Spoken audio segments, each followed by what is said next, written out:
No, it's not. That's this one. There we go. We'll bring up the overlay here to put it up on this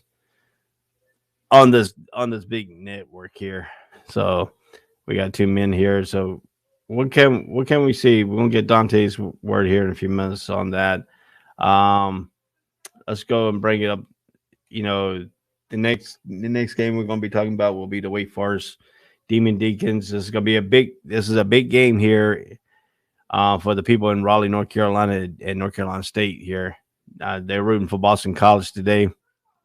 Um, like I said, they had a big victory against North Carolina over the on Friday night. Um, this game is at 12 o'clock. This game is at Alumni Stadium in Chestnut Hill, Massachusetts. This game can be watched on ESPN2. The Demon Deacons coming in 9-2. Boston College coming in 6-5. So NC State is watching this game here to make sure if Wake Forest wins, they go to the ACC championship. If Wake Forest lose, North Carolina State goes to the ACC championship. So this is a no defense exactly Georgia or Wisconsin. So let's go with Coach here when he gets back on here. Let's go with Coach and talk about the Ohio State Michigan game. What is your take on that Ohio State Michigan game? Obviously, man, thank you for having me on the channel, man. Everybody know y'all see me on ASAPs in the morning.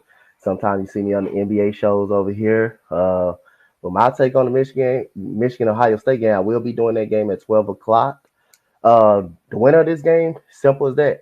Move on to the Big Ten championship, and whoever wins that game basically gets in the playoffs. The loser is out. But what I'm most definitely looking for, can Jim Harbaugh step up and win that big game that the program brought him in for?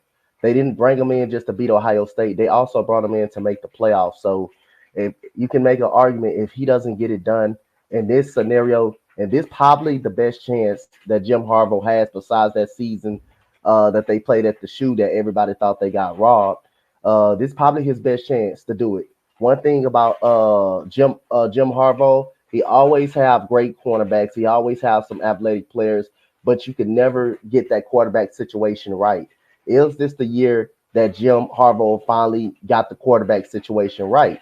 And on the offensive side of the ball, Ohio State has always been powerful. They always been powerful on the defensive side of the ball. They just better than Michigan. So again, that's my take on it. That's what I'm looking for. And can Jim Harbaugh finally get this team over the top against Ohio State and get to the playoff? Because that's what he's brought in for. He has not been able to do that. So if he doesn't get past them, you may have to make an argument. Should he be fired up out of Michigan? Yeah, that's another thing too, because I mean, you bring him in, you bring alumni back. Yep. What the Ohio State and the Michigan game is all about. He hasn't won it yet. Yep. Can he? I mean, this is about the best chance he can do. And Facts. I mean, will Michigan's defense give C.J. Stroud, freshman quarterback, a different look? Mm-hmm. One thing about the difference between college football and NFL football is the defensive coordinators know how to scheme for rookie Yep. quarterbacks and see defense that they don't see. College, you really don't see the defensive coordinator scheming against a freshman to see if Yep. they know how to read the defense. So that's going to be a good key. I mean, Harbaugh's got that NFL pedigree. Will he try to mix up that defense a little bit to make it look like a different type of defense with the same concept? Yep. I mean, um, that's the one thing. He's got NFL coaching experience. He was also successful at that level. I think he won a. I thought no, that's the one that was in San Francisco. Okay, that's the one that was in San Francisco. Right. So he knows about winning culture. But at this point of time, I mean, he had his opportunities to make the playoffs, or get to a Big Ten championship, and he has not been able to do that. And he's been able to recover well. And like you said, and this is his. I feel like this is his best shot right here. No more excuses for Jim. No more excuses. This has to be the game that he finally gets over the hump. Or are you talking about his job being on the line, or probably going to the back to the NFL? Where I thought he was most comfortable at, where he was comfortable at in the first place, and or maybe do he take another job opening in college? See, that's gonna be another good thing too, because if you look at this, the Michigan fan base is getting wary about this situation. If they can't beat Ohio State, I mean, they haven't Hmm. beat them regularly, and with Jim Harbaugh there, they thought it would be a change in culture and stuff like that. Going back to because you got your Michigan alumni at the stadium, so he knows what the culture is. He knows what the game is about. But Hmm. the problem is he's been running against these Ohio State juggernaut teams, and this could be another one. I mean, you still got NFL type wide receivers for Ohio State. You still Hmm. got it, but the thing is, the running game is going to be the problem for Michigan. I mean, Michigan's Yep. running game lately has been tailored off, and they've been competing with the pass. And you can't be a one dimensional against Ohio State. Oh no, you definitely can't do that. You have to open up. You have to get some type of versatility. That's anytime you play football, play the game of football. Football is basically one in the trenches. So if you basically can run the ball, you open up a lot of opportunities for play action and the screen game. So that's one thing Michigan got to come out. They have to come out establishing in that run game and take some of that stress off their quarterback. So again, Ohio State is no slouch on that defensive side of the ball either. They're very good on the defensive side of the ball. They have always been good. They always been good on both sides of the ball, and that's the problem.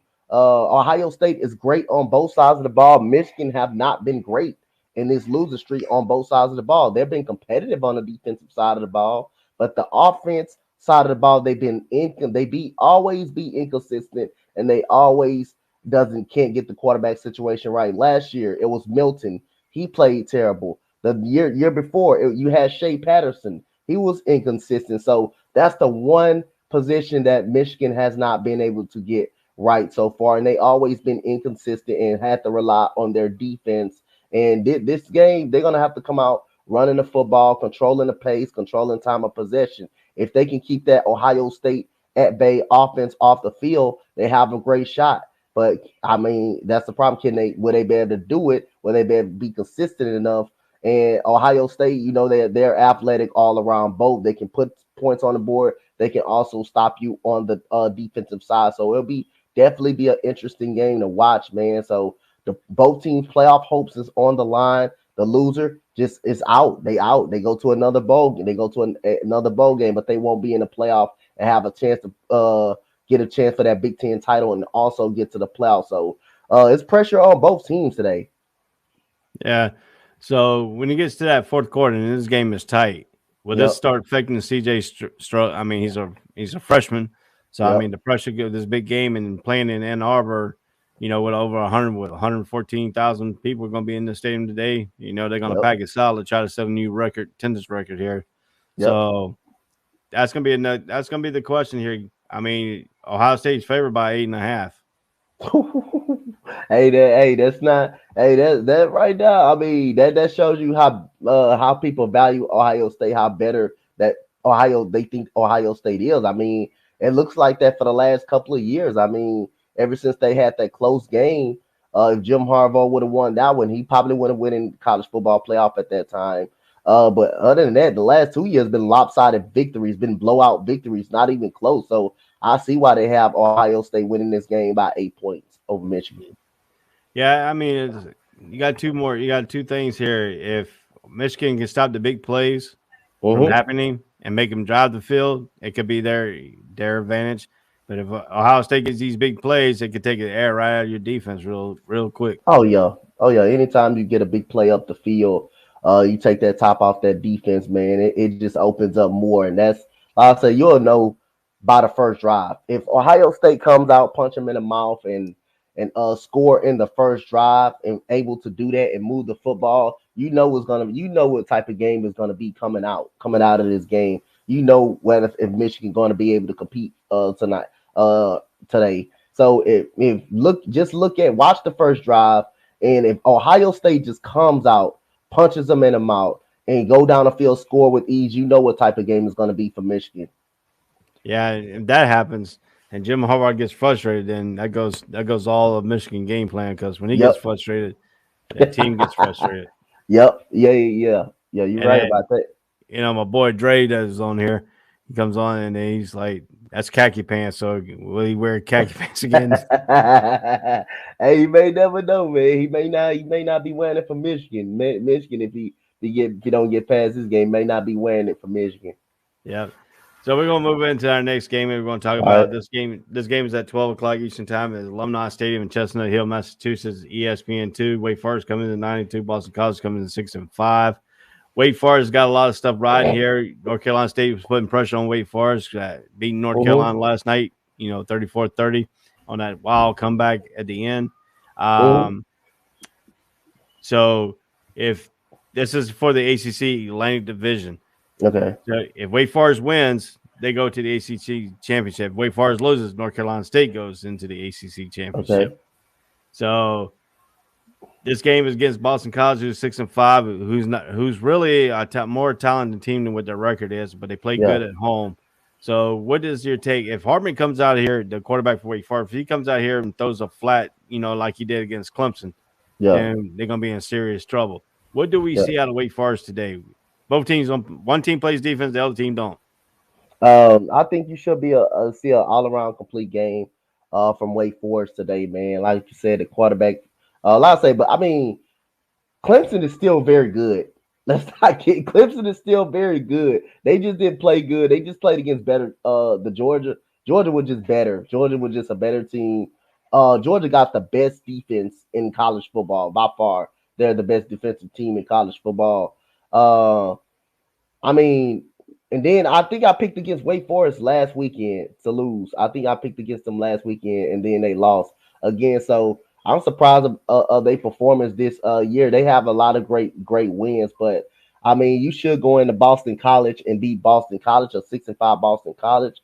But like I say, college, everything happens. Everything happens in college. So Boston College is really better than what they are. So if that quarterback don't come in and throw a flat tire, I can see Wake Forest coming out with this win. Again, I can see Wake Forest also Lou getting upset in this football game. I mean, when they play against somebody really actually good, Wake Forest can't even get I don't think they can get the job done. I think Clemson is in the ACC championship, right? They punched their ticket in the ACC championship. Well, that was Pittsburgh. Which one of them? No, Pittsburgh's in there, but Clemson won't have a chance to get in there because they had to have NC State to lose last night, Oh, okay. and Wake Forest lose today for them to have a chance to get in there. But right now, it's between North Carolina State and Wake Forest. Wake Forest wins, Wake Forest is in. If Wake Forest loses, North Carolina State's in. All right. So it's So a lot of it's a the lot. winner basically, the winner out of Wake Forest. If Wake Forest win, they play Pittsburgh for the ACC title, right? That is correct. All right. So yeah, I mean, again, Wake Forest, they have to come out strong. They have to come out and punch them in the mouth from the first possession on. And again, man, I got to see some defense in this game, man. I got to definitely see some defense in this game. But I got Wake Forest with winning this game. But Boston College, like you said, they're better than what they are. And some of these 6-5 teams, they're not a bad team. They're not bad teams, man. They're really actually very good teams. Yeah, and Boston College's starting quarterback Phil Javek. He's been helping out pretty good since he's coming back. But Wake Forest defense is against the Mhm. secondary's bad, and their run defense is worse. But one thing about Wake Forest, when they get into the red zone, their defense picks up. Yeah, So yeah. Because it's a short field, basically. yeah, You shorten the field, basically, when you get in the end, when you get by the end zone area. But again, man, this is a big game for Wake Forest, man. They got to come out and win this game, man. They got to come out and win this game. It's and definitely a big game for them. if Wake Forest gets out and gets these big plays against Boston College, that could be a long day for Boston College too, Oh, yeah. because Oh, yeah. Hartman gets in rhythm. That's it. If he Mm-hmm. can put pressure on Hartman, get him out of rhythm, then you get pretty much it's in dire straits. So you Yep. know, to me, I think Boston College could be in some trouble here. Yeah, I think Wake Forest. I got Wake Forest yeah. winning. If you're gonna go in a scoring rant with Wake Forest, you're probably gonna lose. Yeah, yep, So definitely. yeah, I got Wake winning in Chestnut Hill and making NC State fans cry. He said make NC State fans cry. Yeah, Yep. I got Wake Forest winning this game. I got them winning this game. I think they'll beat them by at least 10 points. I got them winning by at least 10 points. 10 Yeah, points in this game. So I'm a Tar Heel fan, so last night I got bombarded from the state fans, so but that's okay though, because at the end I'm gonna get the last laugh at them, because if Wake Forest wins, they don't go to the ACC championship, and North Carolina's been the least one ACC championship game Yeah. since they started. So that Yeah. two set bubble is really good. So Yeah. so we're gonna stay right into ACC here. We're gonna have Okay. an ACC and SEC matchup. We got Florida State at Florida at 12 o'clock, Ben Hill Griffin Stadium in Gainesville, Florida. ESPN is carrying this game. Florida State comes in at 5-6. Florida comes in at 5-6. The winner of this game will take a bowl game, become bowl eligible. That's pretty sad when you got two top tier, used to be good in football, and Programs, yeah. now they balancing it out, trying to make who's gonna keep the other team out of the bowl eligibility. So, That's tough. with Florida firing Dan Mullins, what will we see out of this Florida team today? You should when you get a when you get a head coach fired, it's either he didn't fit or he lost the locker room, or it's either he just wasn't a good coach for this team. But again, you should see a Florida team come out energized. You should see a Florida State come out ready to play football, like they want to make it be bowl eligible. I mean, on paper, Florida looks better than Florida State, but where it shows up on the field, I mean, these were two top tier programs at one point, national championship programs at one point, and it's sad how to see both of these programs fall off the face of the earth and fall off the map. But I mean, I think Florida's going to come out motivated. I think they're going to come out playing good football. I don't know which quarterback is starting. And Florida should have beat Alabama. They should have beaten Alabama. They should have came back. They should have beaten Alabama. Florida played in a lot of close games. They should have won. But again, like I say, when you're not a good football team, you find a way to lose some of those close games. You find a way to lose some of those games. So again, I got Florida winning this game, but it wouldn't shock me if Florida State wins this game either, because Florida State has always also been bad. They've been bad for the last couple of years. They have not been very, very good. So again, the pressure is on Florida. The pressure is mostly on Florida. I feel like they have to win this game, and I got them coming out great energy. I think they're gonna be ready to play.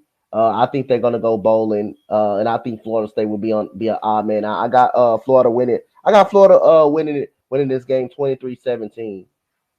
My wife won't like that. She's a Florida State fan, so yeah. But my friends down the street, they'll like it. Mm-hmm. They're Gator fans, but Richardson is starting for Florida State. I think he's the better quarterback. Starting for Florida, I think he's a better quarterback than Emory Jones is. Yeah. He's a better accurate passer, so that might give him a little bit of help right there to do this. But Travis, the quarterback for Florida State, hasn't been a slouch either. But the only problem with his notch is he's inconsistent with the throws. Yeah, and that's the key there. Inconsistent with the throws. So yeah. The big show, sports show said, "Love the podcast, guys. Thank you, appreciate it." But yeah, I mean, if you look at this, the ram of things here, Richlands a better quarterback, better thing. But if Florida State quarterback gets a head and steam and start running the game, then his passing comes a little bit better off once he gets into the game a little bit more. So if he can keep this game close, and Ben Griffin Stadium, 95,000 people there plus, maybe. Sometime when Florida don't do good, the crowd is not full. So this is gonna be a huge game for Florida State, a huge game for Florida to get into bowl eligibility and get that extra few practice like teams like to get this time of year. Because you get spring break, spring things a long time to grow. So that's a lot of time off. Yeah, Florida State is like Detroit Lions, always losing games, close games. That's true, but I mean, that's true. But it's still been a powerhouse team, and then by the late Bobby Bowden, had that program going. The difference is Detroit don't have a win this year. Florida State got 5 of them, so that's basically the difference. That's basically the difference right there. The Lions just a bad football team overall. They just a bad football team. Yeah. Florida is favored by 2.5 in this game. The over and under is Hmm 59 points. Some people got Florida winning 27-23. It's going to be a close game. Could be a Yeah. field goal deciding this game. Yep. I got to win it 23-17 against Florida State. I think it's gonna be a very close game. Yeah. I say it's going to come down to a field goal. And if, Hmm you got the mystique of Florida State like to go wide left every time. So, He said you why know, left all the yeah. time. So this could be a Oh my this could be a goodness. wide left field goal type of game. So it's gonna be close, but I got Florida State actually winning this one. You Okay. know, Yeah, hey, 26 it can 27. happen. It can happen the way Michigan played. I mean, the way they played Florida played this year. They can happen because they did blew a lot of games. They had a lot of opportunities, and I'm gonna be interested to see what coach takes that job. What coach takes that job in Florida? Because I think that's still a attractive job for coaches to take. Well, right now, Bill Napier, the Louisiana coach, Hmm has been rumored around there. Um, I don't know who else, but they need to if whoever hires, they need to come in with a better defensive coordinator and a better offensive coordinator Yeah. because that offense was atrocious under Dan Mullins, and the defense under you know his defense coordinator he fired early in the after Yeah. that Georgia game, he was even worse. He said he So was even I worse. mean they gotta find something down there to resurrect this thing. And now is if Norvell loses this game, is he out of Florida State with all that pressure trying to get Deion Sanders in at Florida State? Yeah, I think it's gonna be time. I think it's time for him to go. I think it's time for a new change if he loses this game. If Florida State loses this game, I think he's on the fire. Just like I said again, you might have to consider same thing from Jim Harbaugh on the Michigan. If he loses today, you might have to consider pulling the trigger on Jim Harbaugh. All the I say due to the fact he just cannot get a couple of things done and beat Ohio State and just go to the playoff. But yes, I think he should be on. I think he should be on the hot side. I think he should be fired. Just like I think from Texas, Steve Sarkisian, he should be fired from Texas. I don't care if it's his first year. I am a Texas Longhorns fan. Um, but I think Steve Sarkisian should definitely be fired after this year. No excuses for this year. We haven't lost to Kansas in a goddamn decade, and we get dominated at home. You got guys. I mean, the locker room is in shambles. Got students that don't want to play for this guy, and you alternate quarterbacks throughout the whole year, so it didn't got even worse in Texas. So yes, the coach from Florida State, I think he should be fired, and I think Sarkisian should be fired from Texas away. Yeah, while we talking about Texas Tech and Baylor at Hmm 12 o'clock today. So what's your take on this ball game? I got Baylor. I got Baylor winning this game. I got Baylor winning this game. They come. I think they came off a big win against Oklahoma. Sorry about that, Bishop. That Bishop, my boy. He's an Oklahoma fan, but I did pick Baylor to beat Oklahoma in that game. I think Baylor offense is pretty good. Their defense is kind of competitive, but in the Big 12, defenses has always been the Achilles heel of the Big 12. I mean, that's kind of a conference where you just don't play no defense at that. You get all the fun and excitement on offense. No Big 12 game is never boring. You always gonna have scoring on the offensive side of the ball. But I got Baylor winning this game. They clearly are the better team on the offensive side of the ball. Their quarterback is a very good quarterback. Um, Again, they got very good receivers, very good skill players on the offensive side of the ball. And Texas Tech, they're decent. They're 6-5, but it also could be a trap game for Baylor as well. I mean, the Big 12 is competitive all over, no matter the record or anything. You can't sleep on any type of team in the Big 12. Those games are always competitive. But I'm gonna have to trust Baylor to win this game here, to go in Lubbock to win this game. But don't be surprised if it be a upset right here in Texas Tech because Texas Tech has been competitive the last couple of games, man. And the Big 12 is always fun and excitement. That's one thing I love about the Big 12. is always close. No matter what the record is, it's always going to be close. But I got Baylor winning this game. They're clearly the better team than Texas Tech.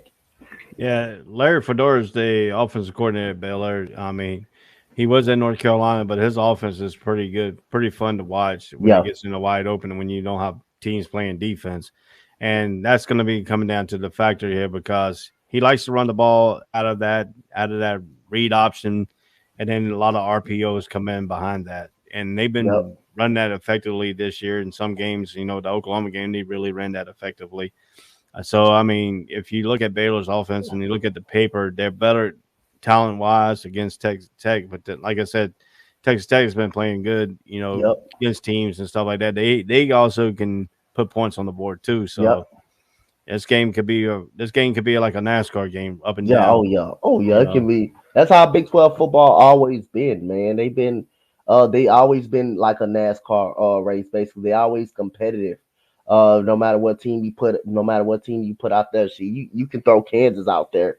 They're gonna be competitive. They almost beat Oklahoma this year. So that's how competitive. Pop the Big 12 always gonna be. You're gonna always see close games. You're gonna not really see defense like that. But hey, that's what I wouldn't be surprised if you see an upset out of Texas Tech in this game. yeah. And then Houston at UConn, is this going to be a game or No, just it's going to be a blowout? it's gonna be a blowout. So I guess we're both taking Houston in this one. Yep. Next game, really, the breakdown game is Maryland at Rutgers at 12 o'clock.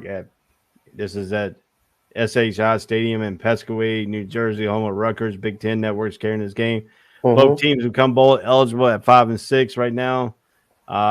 Maryland's at 5-6, Rutgers at 5-6. Which team? Because if you look at Maryland's played competitive games here and there, and then they play Mm-hmm. non-competitive games. So, which Maryland team we're going to get today in this ball game? Uh, Hard to tell. Um, an inconsistent Maryland team by your standard. Sometimes they show up, sometimes they don't. You might get an inconsistent team. So that's why I'm gonna take Rutgers because like I said again, I don't know what type of Maryland team you're getting. They've been competitive, and they always been competitive in this Big Ten conference. It's just the other teams are just better than what they are. Like the Ohio States, all of those teams are just better. Michigan State, that Michigan, they're just better than them. Inconsistent on both sides of the football. You don't know what team you're gonna get. Rutgers. I'm going for Rutgers in this game because I just don't know what Maryland team you're gonna that's gonna come out and play. You can get that scary Maryland team that can either come out, jump on them right away, and or you can either get a team that's gonna play down to their competition. And I think today they may play down in their competition. So I'm gonna pick Rutgers to go bowling today. Well, if you look at it this way too, but Maryland's defense is, they give a lot of bomb passing plays, but Rutgers Mm-hmm. don't go down the field, so Yeah. Maryland really don't have to worry about them going down the field on them too much in this ball game. They can, if they put pressure on Rutgers and stop that running game for Rutgers and then short passing game for Rutgers, then Maryland can be in the day. But also Maryland can bomb away on their offensive. Tagaloa gets his act together and like he did against West Virginia, he put a lot of yards on that game, even though he threw like 7 interceptions. But I mean, He he's a turnover machine. So seven. You said seven? he threw 7 interceptions against West Virginia. Yep. Seven interceptions, Yeah, one and game. he Yep. and he stayed in the game. Yeah. I can't pick. That's for Maryland. Yeah. He I plays can't for pick Maryland. Maryland. No, no, no. I can't. I got Rutgers in this game. I don't know how you last in the game that long throwing seven interceptions. I just don't know how you last in the game that long. No, I'm going Rutgers. I mean, I'll take Rutgers. that was the second game of the season. So Yeah. I mean, but he's been throwing still a lot of interceptions here. Mm-hmm. Rutgers defense has came up with 38 on Indiana, 20 on Illinois, and 13 or fewer in the other 6 of the last 8 games. Mm-hmm. They have no downfield passing. Um, If you look at the Scarlet Knights, were able to run 230 yards on Illinois and won. It was able to run 218 yards on Indiana and won. They're 4-1 this year when they get over 160 yards rushing, and Yep. Maryland only allows 160 yards per game in rushing. So that's the Yep. key number. If Maryland It's a, gives them the 160 yards, more likely the Rutgers win. If Maryland can yep. keep them under the 160 yards, then it gives a chance for Maryland to think. So Rutgers likes to control the clock. So time Yep. possession is going to be a key. Also, And they love to run the football. They love to yep, run the football and control time of possession. So I say if they can come out and do that, they have a great chance. But you always want to make a team one dimensional in this game. You always want to your first key. You always want to stop the run, and make a quarterback beat you with his arm. So if Merle can do that, they have a great shot. They have a great shot to win this game. But I'm gonna still take Rutgers in this game to go bowling at home. yeah. Well, Maryland's favored by 1.5 points. Over and under is 53. Maryland, there's some people say Maryland's going to score 26. Rutgers is only going to score 17. But that, Okay. talking about your thing here is a little bit opposite for Maryland. You got to stop Maryland's pass game and let them run the ball because they can't run the ball. Yep. So that's going to Yep. be the key. That's going to be a key there. So you'll probably see a nickel defense most of the game, trying to keep that passing attack where they won't be run off Yep. big explosion. So I think Maryland will go up to New Jersey and win. It just because Graciano doesn't have his players yet. So Okay. um, on that one. So I'm a military guy. So we gotta get you gotta get the military academies games in here. Yeah. And Yeah. gotta pay respects for them. Yep. I feel you on So that. I'm a Navy guy, but we're gonna talk about Army versus Liberty. This game Okay. is at 12 o'clock at Williams Stadium in Lynchburg, Virginia, ESPN Plus. Army comes in at 7-3. Liberty comes in at 7-4. Hugh Freeze's got that Liberty program turned around. Mm-hmm. So what do we see? Liberty coming off the loss last week um, at Ole Miss. So what do we see out of this? Because when you play a military academy, you're gonna get the option run. So about the option teams. Yeah. You got to you got to play assignment football and defense. And Yeah. if you get out of that gap, they can burn you. So Yeah. it's a lot of, to me, options is a lot of eye candy. They give you a lot of eye candy. You got to know which one it's got because sometimes they put in the belly of the fullback, which Yeah. is really your running back, and then they option off that. So what do we see in this ball game from Liberty to just try to stop this Army option team? Well, like I said again, that it's not easy to stop an option team. It's not easy to stop that because, like you said, again, you don't know that can kind of throw you off a little bit. You don't know who's going to get the ball. You don't know if the running back or the fullback is going to get the ball. It's kind of tricky because they rarely even throw. They rarely even throw the ball, so it will be kind of surprised when they see them throw the ball. So again, it's not easy to stop an option team. Um, they got to stop. They got to figure out a way. They got to figure out a way. They got to be disciplined. They got to be disciplined. You got guys. They got to stay in their gaps. That's what you got. That's what you got to do if you're Liberty. You got guys. You got to be disciplined. You got to stay in your gaps. You got to read the flow of this game. You got to read the feel. So, um, Malik Willis is a dynamic player. I think he's going to be a first round pick this year. And a lot of people is not excited about this quarterback class. And Liberty played a very good Ole Miss team last week, and Malik Willis did not have a great game. And again, Malik Willis got to come out. They got to establish the run game.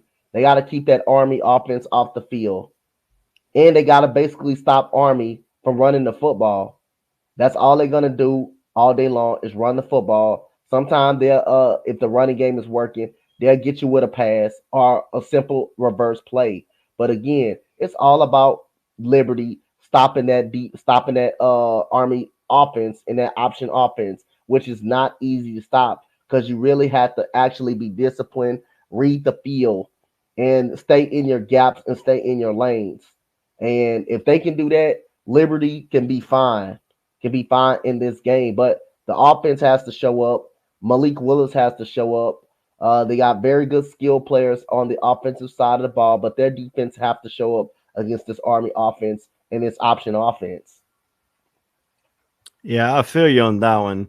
If you look at this thing too, the Knights are destroying teams in time possession battles, even more than usual, leading the nation by Mm-hmm. holding the ball for close to 37 minutes. And you play in a 60-minute game and you hold the Yep. ball 37 minutes, the other team's defense is going to get tired. That's Yep. something Hugh Freeze is going to have to stop. They're going to have to put like 8 or 9 men in the box, force Army to throw the ball Yep. to win this ball game. But if you look at it too, experienced quarterback Malik Willis, who is red hot on the NFL scouting circuit. Hugh Freeze Yep. knows how to coach up and attacks. Is fizzled last week in the ugly 42-14 home loss to Louisiana. Liberty has been able to beat UMass, North Texas, and about it over the second half of the season. They still have a turnover problem. If they sort that turnover problem, you want to give Army short field because that's how Army really destroys people when on the turnover we give them for short field thing. So, what do we see Malik Willis come out there and have a better game that he knows how to have? Because he's played good in big games over his career, like beating Syracuse up in the Carrier Dome, Mm-hmm. um, taking NC State down, really to a big, close game than where everybody thought. But a huge freeze, like I said, he knows how to keep the attack up. So, do we see Liberty open it up? And if they can open it up, I think they should have a thing. But if you look at this too, Army played Wake Forest early in the year, and they Wake Forest let them score 56 points, but they scored 70 Yeah. on passing plays. Do we just see Liberty bending, throw enough run in there, but then air it out and bomb away and Yeah. just play a run and shoot? I, I can see that. I can definitely see that. Malik Willis is a dynamic player, so he's going to be a part of that running game as well. I can see them actually being balanced in this game. I can see them actually being balanced in this game. Wake Forest beat them on just throwing the ball, basically throwing the ball around the field. It was just like a 7-on-7 out there. That's just all it was for Wake Forest. But I feel like Malik Willis them they have to be more balanced. They have to be more balanced out to beat Army. And by them giving up 56 points, uh, you can pop this defense. You can score on this defense. You just got to make the right reads. You just can't turn the ball over. You just got to be Malik Willis. Just got to be smart. And this game will all be on Malik Willis. He's got to have a strong game. He's going to be a part of that run game as well. You have to balance it out because when Army has the ball, they know how to keep the ball in their possession. They know how to control time of possession. They can put points on the board. And how you do that is by running the football and keeping them off the field that in controlling the clock. And that's how Liberty has to play this game out. Yeah, let's go ahead and ask this question. Do you see Matt Nagy coaching college football at some point? Yeah. Well, Mike, be honest with you, I don't know. I don't know if colleges want to have him. If he can't do it what he's supposed to do up in pro, or you think he can do it in college? I mean, it's a lot more. It's a lot more dynamic than pro because you got to go out and recruit.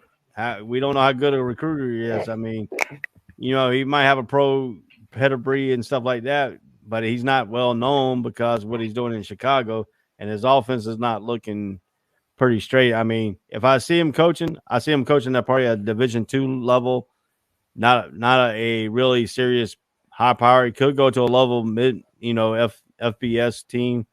Might want him to give him a shot, but I don't see him going to a big time program. Yeah, but that's a good question there, Mike. I know your thought behind that. You Chicago Bear, fan and stuff like that, trying to get him out of Chicago. I see him if he does coach. He probably coach at like a Division II level, maybe a lower mid Division I level. But I don't see him like into like an ACC school or Yeah.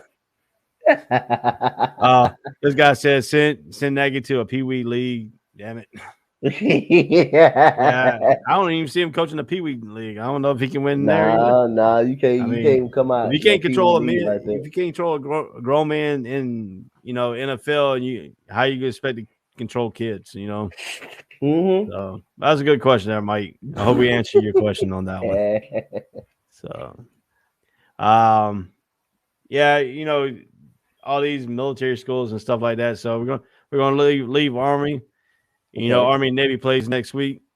So that's gonna be a good game for the bragging rights Yep. between the Army and Navy people. Yep. That's always a good game right there. Yeah. That's always great. So Navy will go into Temple at Financial Field in Philadelphia, Pennsylvania, at 12 o'clock Eastern Time. ESPNU. Navy records 2-8. Temple records 3-8. So no team is actually going bowling in this ball game if they win.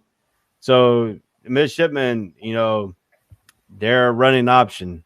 They've been Mm-hmm. running this option since Paul Johnson was there. Now he Tago well, I can't pronounce his name, but the Hawaiian names are Yeah. kind of Yeah. hard to pronounce. But if you look at him, he was on Paul Johnson. He kept this thing going.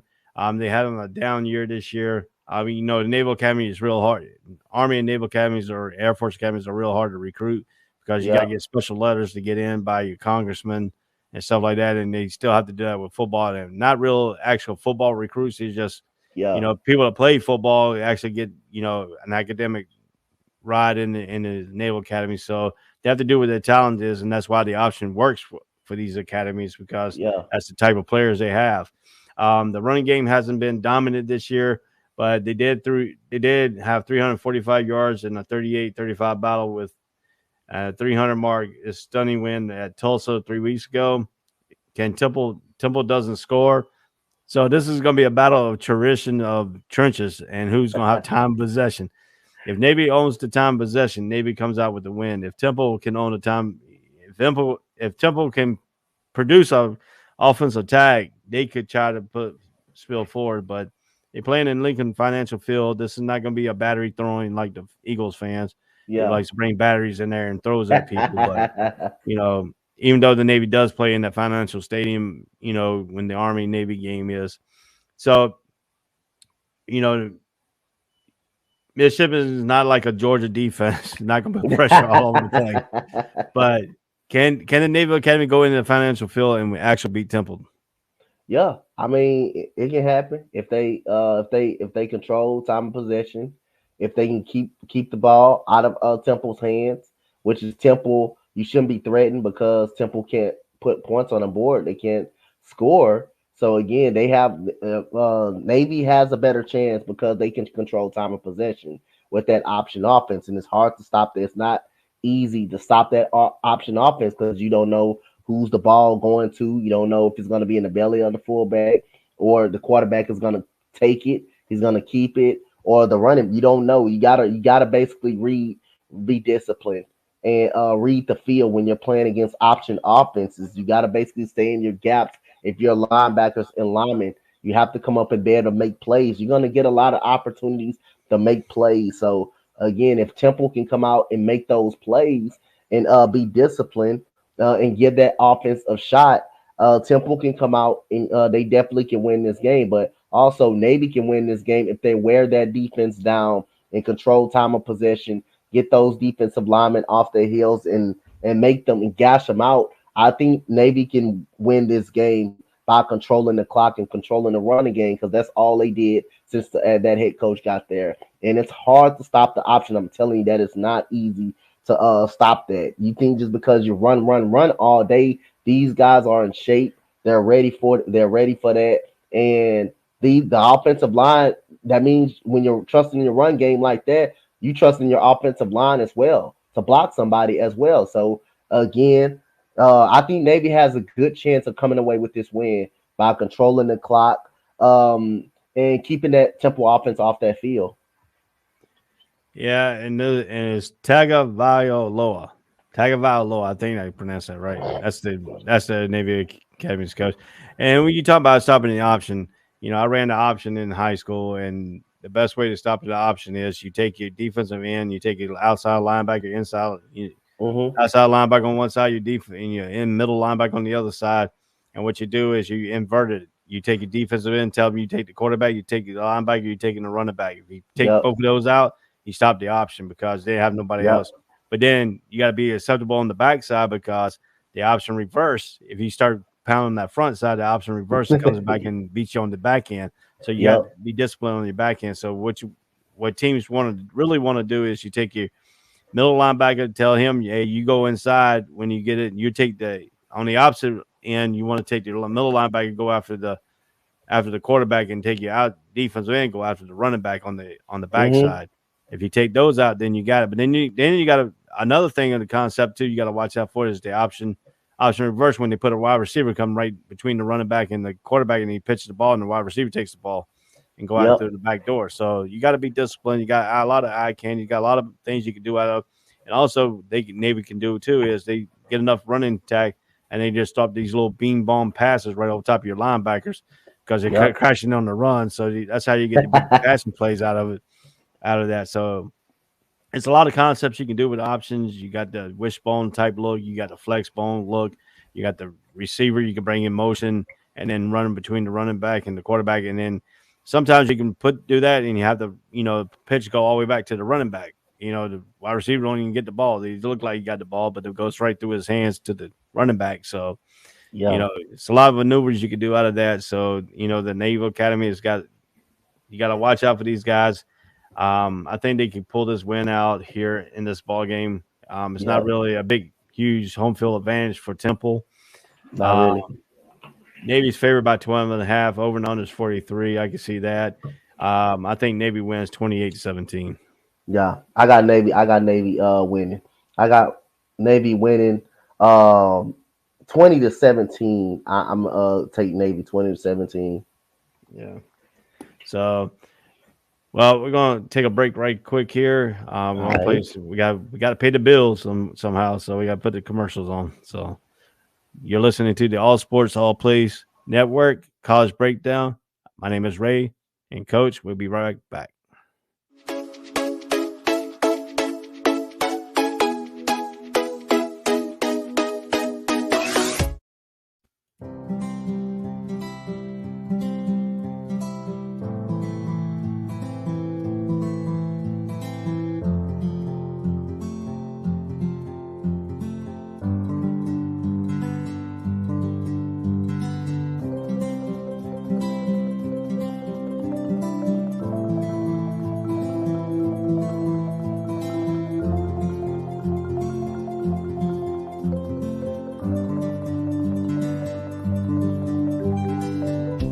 This is the Fox D Streaming Network. Register to come on our channel at foxdnetwork.com. All sports, all plays. All sports, all plays. All sports, all plays. 365, we're making a plays. You talking the game, get you through the days. We're high in the court, the dime in the lane. Variety, topics, living the same. All presentation, sports information. In the airways, taking the nation. All sport, all plays, they working your faces. Grace at the field, so tie the laces. All sports, all plays.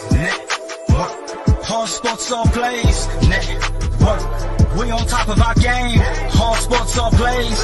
All sports, all plays. What did you say? I said Kobe Bean Bryant has been overrated ever since he passed away. Now, I'd say they could lose about 4, but I don't see them losing 5. You know what I mean? All sports, all plays. All sports, all plays. All sports, all plays. Welcome back to the All Sports All Plays Network, the College Breakdown Show. I'm Ray and Coach Dante with you here. We just did the first half of our thing, and now we're going to move into the second half, which we have to talk about, a team that really has been a trash dump team. It's like they're like the Vanderbilt of the SEC and the ACC. We're going to talk about the Duke and Miami game here. You gotta give some credit for the Duke fans who sticks around with their team. Not very many, because if you look at the stadium, it's never full. It's like they don't show the Duke side, so they always show the visiting side and stuff like that. So we don't know how it's like all spread out. They say they have about 24,000 people there. Sometimes they don't look about like 5,000 people showing up where they spread out in the stadium. Miami comes in at 6-5. Duke comes in 3-8. Duke is not going bowling once again. Miami is eligible for bowl. What do we see? Do we see the Hurricanes actually see a hurricane coming through here against Duke? Yes. 'Cause I know the quarterback. I know the quarterback that played for Miami. He out here where I stay at from Houston, Texas. He was a dominant quarterback at the high school level. I don't know if he still plays for them because I don't know if he got hurt, but Derek King was an explosive quarterback for them. Run, he can throw the ball. He was a big part of their running game, and he just not have been good this year. He was coming in this year, the talk of the Heisman race. He was a part of the Heisman, one of the Heisman race people that was supposed to have a breakout season. He was at Houston, and they switched him from receiver, from special teamers to the quarterback. That's where he really flowed at, and it's been disappointing for the Miami Hurricanes. I think they started off what it was, a top 20 team, top 15 type Yeah, team for they Miami. started at 21, I think. Yeah, before they got blown out by Alabama, but I can still see Miami winning this football game, man. To order to not have no fans, no in the attendance for Duke, that's just frustrating. That's just bad. You're just a bad organization. You're just a bad college football team. And I see Miami winning this game in a cruise fashion, probably in a blowout fashion, winning this game. I got Miami Hurricanes winning this game. Yeah, I look at this game. This game is at 12:30. There's that Wallace Wade Stadium is on ESPN3. Miami comes in 6-5. Duke comes in 3-8. Like I said, Derek King is out due to shoulder injuries. He's out for the season. He had operation on his shoulder. I think he's just gonna get ready for the combine and stuff like that. I mean, that's why he did come. He come back for one more year to try to put Miami back on the map and win the ACC championship, but it didn't work out this way. He got injured. You feel sorry for the guy. We don't expect injuries from people on teams and stuff like that. We want them to be healthy as they can through the football season. But the nature of the beast, you get a lot of injuries during football season. So the Duke defense is second worst in college football, giving up 517 yards per game. Virginia, Wake Forest, Pitt, Virginia Tech, Louisville all came up with 500 more yards against Wake Forest and Louisville were coming off close to 700, and Pitt easily came up with 600 against Duke's defense. There's not enough pressure in the backfield for pass defense for the Blue Devils. That's going to be the problem right there too. If you don't get pressure on Van Dyke, Yep. he's gonna pick you apart. So for that reason there, the only thing that's going for Duke is Morant, the running back for Duke, is having a great year. That's going to be a positive side if he can get the running game going. Then Holberg can come up and play action pass and stuff like that. But my question is this the last run for David Cutcliffe at Duke? He's been there for 14 years. He had the first 5 years were pretty good, but he's been mediocre here the last few years. Is it time for him to actually part ways and try to bring another coach in? I agree. Yeah, I think it's time for to blow this team up. I mean, you're that bad all these years, and you come in, you still can't get the job done. I think it's time to make a change in the program. I think it's time to move on. Giving up 500 yards, pretty much in every damn game. You're not stopping anybody. You can't get pressure, and that's the worst thing you can do. You can't get pressure on no quarterback. Any quarterback on their offensive line can gas you up if you cannot get pressure. You have to be able to apply pressure on any type of quarterback. No matter who it is, you have to be able to apply pressure. You have to be able to get off the field. So again, I mean, if your defense giving up like that, giving up points like that, what is the offense doing? What is this offense doing? This offense must not doing no better for this defense to consistently get on the field. So that means the offense must not even try contributing for this defense having to get back on the field to give up 500 yards each ball game. So yeah, I think it's the end of the line for him. I think you definitely consider moving on from him.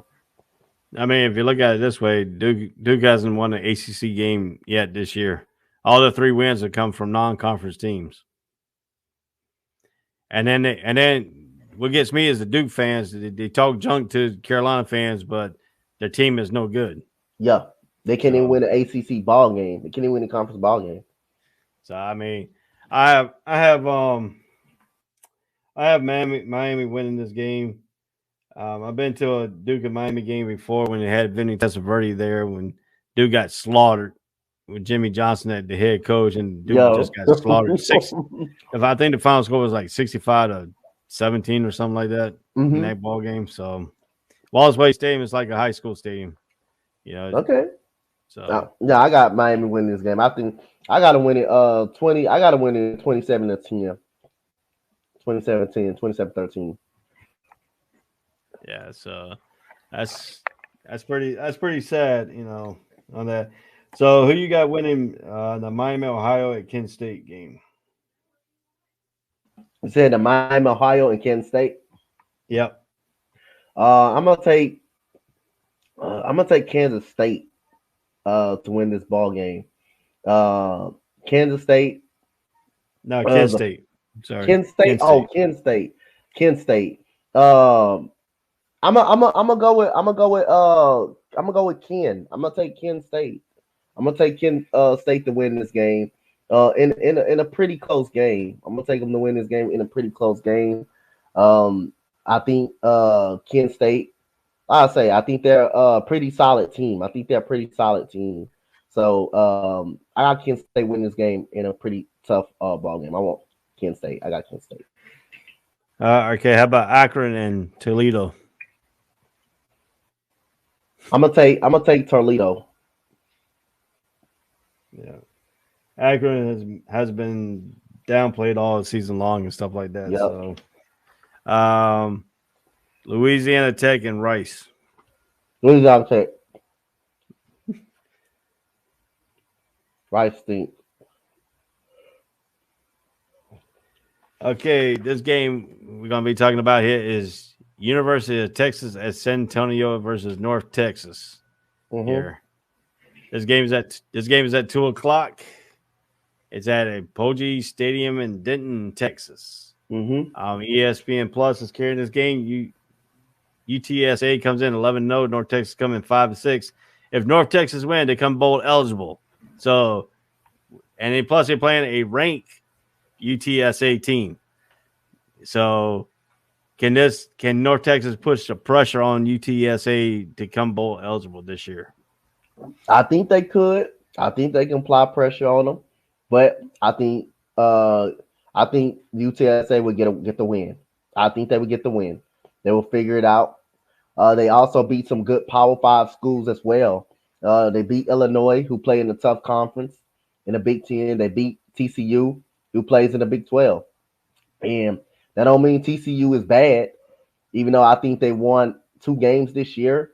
Probably they won 2 or 3 games this year. But you play in a tough conference. So those are Power 5 schools that they have beaten. So I got UTFA winning this game, but I do think North Texas can kind of give them a fight a little bit. Now, say UTFA had to come back last week to win a ball game. They had to come back, and it shows they can take a punch in the mouth and be able to respond and not lay down. So again, I got them winning this game. I don't think North Texas will go bowling this year. I think UTFA will finish out with a strong season, and I think they will beat them. Yeah, I mean, there's only like 3 undefeated teams left in college football. UTSA is doing something right. He had the biggest challenge against UAB last week. They won 34-31. The passing game picked up the slack in that one. North Texas is on the roll with 4 straight wins, but overall the passing game isn't efficient enough. The defense hasn't quite been able to hold up against a decent attack. UTSA is great on holding up when needed against a big offense. It survived against Western Kentucky, the Hilltoppers. It held up against Illinois. Not great offense, but the Big Ten. And it has been able to find ways to win. They don't beat themselves. That's the next thing. North Texas is going to have to force turnovers. The Roadrunners are playing the winner of the Western Kentucky Marshall game in the Conference USA Championship. Staying healthy is the most important part. So, it has been an impressive turnaround for the mean green. Just when it looks like was lost with a 1-6 record, they have won 4 straight. They're 5-6 now. They're trying to come bowl eligible.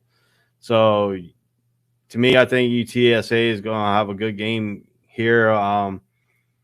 UTSA is favored by 10 points. I think the score is going to be UTSA 37, North Texas 20. Myself. Yep. I got UTFA winning this game. I got to win 30. I got to win 30 to 20. 30 to 20. I'm gonna go 30 to 20. 21. Yeah. So let me see this over here. Trying to keep all my notes straight. Are you good? All right, we're gonna go here. We like to pick the games in between some of our picks that we're doing deeply here on the College Sports Network. That's how I run the show a little bit, Okay. so we get all the picks of all the teams in, and then I'll tally up, and then next week I'll put up the winner of between me and you. So, all right, that's a bet. Gotcha. So, Charlotte at Old Dominion. I'm gonna take Old Dominion. You know, something about Old Dominion, you know, I always make comments about stuff like that. Old Dominion plays in Hampton Roads area in Norfolk, Virginia, down the Hampton Boulevard. To get to the stadium, you got to have a police escort because they're in a rough section of the neighborhood. If the McDonald's outside of there, if you stop there, you might get shot. You know, that's just the finality of it. Duke football needs Coach K to come out of retirement. Coach K don't know nothing about no football. He don't even go to football games. He don't need. No, he don't need go to football game. No, he don't need sport none of the other athletic teams there. Nope. He ain't like Roy Williams. Roy Williams, like when he played at North Carolina, he always goes to like the football games, baseball games, and stuff like that to support the other teams. This guy don't even go to none of the other teams that do. He just shows up for basketball season and then leaves. They that bad? Yeah, I mean, Duke basketball is good. I mean, but he's retiring. Duke basketball good. That's probably the only thing in that's good for them. Well, they got a women's soccer team right now for the first time in a long time going to the Final Four. So, who's worse, Tennessee, Florida, Texas, or Duke? Duke's worse. Duke way worse.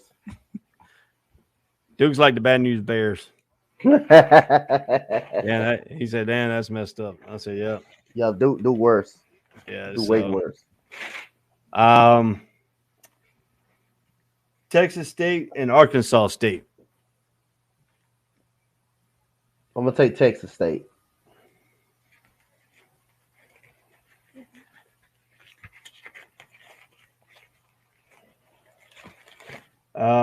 Troy and Georgia State. I'm gonna go with Georgia State. Yeah, they're a better team than that. So Appalachian State and Georgia Southern is one of the games that we're going to talk about here. This game is at 2:30 Eastern Time. It's at Kidd Brewer Stadium in Boone, North Carolina, ESPN Plus. Appalachian State comes in 9-2. Georgia Southern comes in 3-8 in this ball game. If Appalachian State doesn't need anything about this game, it doesn't matter in terms of bowl games. But it's not about the Sun Belt title. It's always in the championship week against Louisiana. Yeah, and it's not like this is a big rivalry game. Of course, 10-win regular season would be nice. Appalachian State is one of those teams that got on the map by beating Michigan. Yep. So, but I always know about this team because I'm from the state of North Carolina. This is up in the mountain area of North Carolina, Boone, North Carolina. If you've never been, it's pretty nice. It's got Grandfather Mountain, Tweetsie Railroad. It's like a big Western type train event. You go, it's a Western show. Somebody tried to hijack the train, take the money and stuff like that. It's a pretty good show. The Grandfather Mountain, if you ever want to go, it's got a swinging bridge that's 2,600 feet above ground, and you can see the bears below. Yeah, it gives you an overview of the park. So it's a very nice area up there. It's cold at the time of year because of the mountain, high elevation. The this could be effect on that. The Mountaineers defense looked good. They beat Coastal Carolina for the Coastal Carolina's first loss in a while. And then again on that game, the Coastal Carolina is number 1 at Boone, North Carolina, so they're like 0-6 now. So what do we see here? Does we see Georgia Southern come up here and try to put a spanking on Appalachian State, because it's kind of hard to play up in Boone though? I see Appalachian State winning this game. I see them winning this game. I love their program, man. They've been on the map since they beat Michigan, since they upset Michigan. And Michigan's supposed to have the best team that year. I remember that. They supposed to have the best team. They had probably the best running back in Hart. And Appalachian State just went up in there and outplayed them. And ever since that loss that season, that was the year that everybody was losing. Everybody was losing. I think that was the year you had 2 lost teams in the national championship. That's when you had LSU. Yeah, LSU in the national championship. And someone, I forgot who, Ohio State. Ohio State was in the national championship that year. So in LSU won the national championship with 2 losses. So again, ever since that year, Michigan was not the same team anymore. They lost to Oregon. They were blown out by Oregon the very next week. And I love this program. And I got them winning this football game. I think they're gonna put a spanking on them guys, man. So I got this team, man. I got Appalachian State. I love them ever since that year that they beat Michigan, man. That still holds a special place, man, in college football. And you still look at that to this day, that game to this day, and you think about that game right there when that day that they blocked that field goal and got up on the map. And they always been tough ever since then. Yeah. Well, Georgia, one thing about Georgia Southern is holding pattern until the new head coach, Clay Hilton, can take over. Until then, the O has proved he can't get past 17 points. It's only did that once over the last 5 years. So the new head coach next year will be Clay Hilton, the USC head coach. Is that, you think Georgia Southern made the right call to hiring Clay Hilton? I mean, the way he did USC, I mean, it can't be no worse than what they're doing now. You can't be no worse than what you're doing now. Even though you may not think it's a good call, and you're gonna look at his track record or what he did at USC, which is absolutely nothing. USC, they suck. USC is suck. In that tradition right there, it's a shame how much they blown out the man. You give up 60 points to UCLA, and the culture, the students. I mean, in a flat out embarrassment. And Jonathan was talking about that game on his video, how much it's embarrassing in USC. But right now it can't get any worse. You might as well.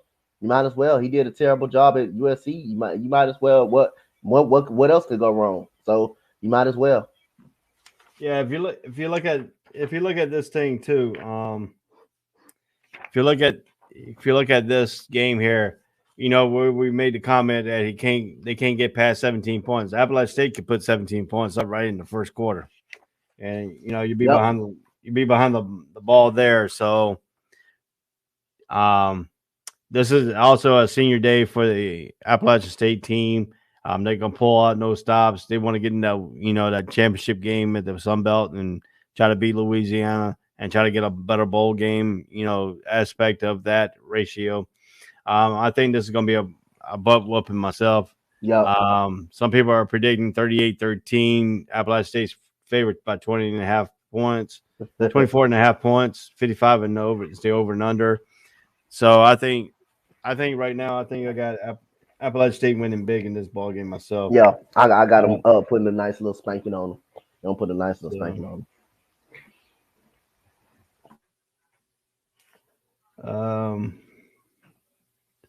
Let's see. All right, we're gonna get to this one here. Wyoming versus Hawaii. I was stationed out in Hawaii for 4 years at Pearl Harbor. I've been to a lot of Hawaii football games my 4 years there because tickets are cheap. Like military, all we had to do is show ID card. We actually get free tickets to go to the game. We had to pay no tickets. All the time we had to pay tickets when the actual bowl game came there, the Hawaiian Bowl. That's the only time we had to pay for football tickets, but they Mhm. used to give us tickets for free. And it's actually a walk down the street to Aloha Stadium. It used to be Aloha Stadium at the time. And usually it's just a walk down the street. It'd take you about 25 minutes walk from the base to the street down. Or you can take a bus. It takes you about 5 or 10 minutes for the bus to get down there too. But this game is at John. This is in Laramie, Wyoming. So Hawaii's got to go all the way to Wyoming here for this ball game. Wyoming is 6-5. If Hawaii wins, they become bowl eligible at a 5-7 record. They win this game, they become bowl eligible. So what do we take from Hawaii and this Wyoming team? I like Wyoming in this game. The tradition of Josh Allen from Wyoming, and I think Wyoming is a tough team to play, especially at their home stadium. Good college program. Pretty tough team to go in to their field and try to beat. So taking Wyoming in this game, I think it's going to be a 10-point game by Wyoming. I think they're tough. The their defense is kind of tough to play against. Anytime you go on that field, you have to travel all the way to Wyoming. They're a pretty competitive football team, so I'm going to take Wyoming in this game to beat Hawaii. Yeah, let me see here. Let's see the time. Let's see here.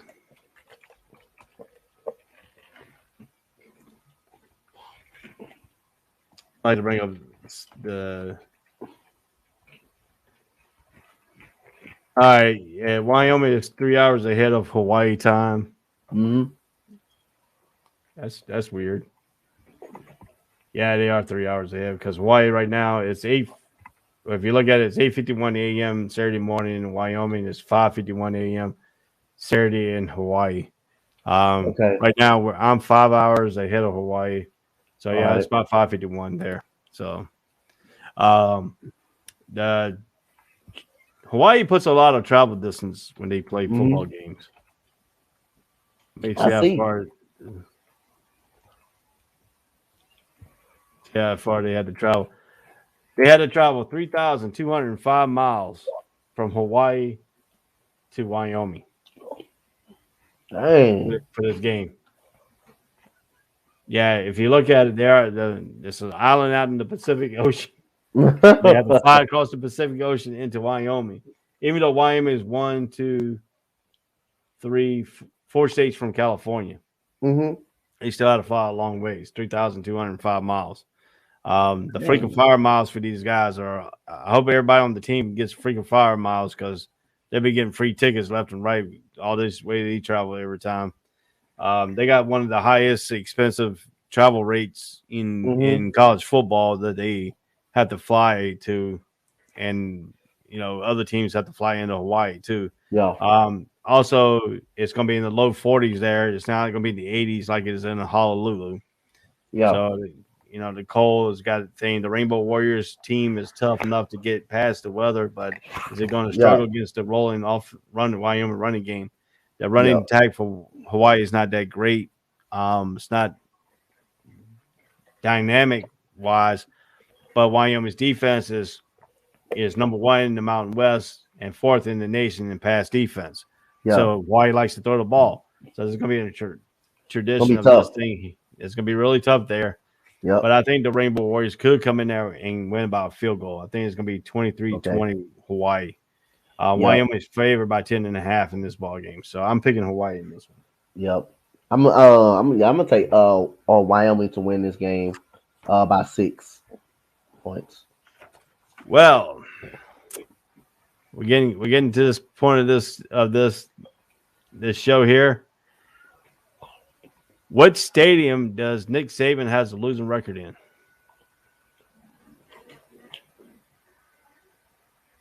Well, what stadium he has a losing record in? If I had to guess, is it A&M? Nope. Jordan Hare Stadium in Auburn, Alabama. Auburn. Oh, okay.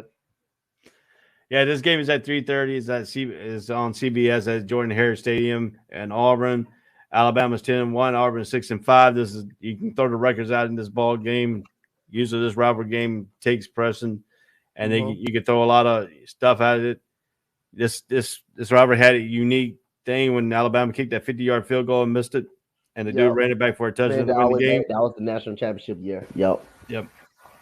So, what do we see in this ball game? Since we have a Auburn team that is 6-5, Bo Nix, if he's chugging the ball around, stuff like that. So, what do we see here? Do we see an upset coming like the Texas A&M defense did too, and then they didn't do enough just against Mississippi State, and then they lost to South Carolina. So Alabama lost to Texas A&M. So how do we see? Do we see a blowout in this game, or are we going to see them playing a rivalry game, and it's going to take Nick Saban some trickery to win this ball game? Actually, yesterday on the morning show, because every week I always pick at least 2 upset picks. I've been right on 3 weeks in a row. I picked Utah to beat Oregon, and that boy that they beat them down last week. And I picked Oklahoma to lose against Baylor. They lost against Baylor. And I had another team the week before. I had North Carolina beat Wake Forest, I believe, and North Carolina beat them. So, in that aspect, I got 2 upsets today, and which is I said on the morning show. It's up in the morning.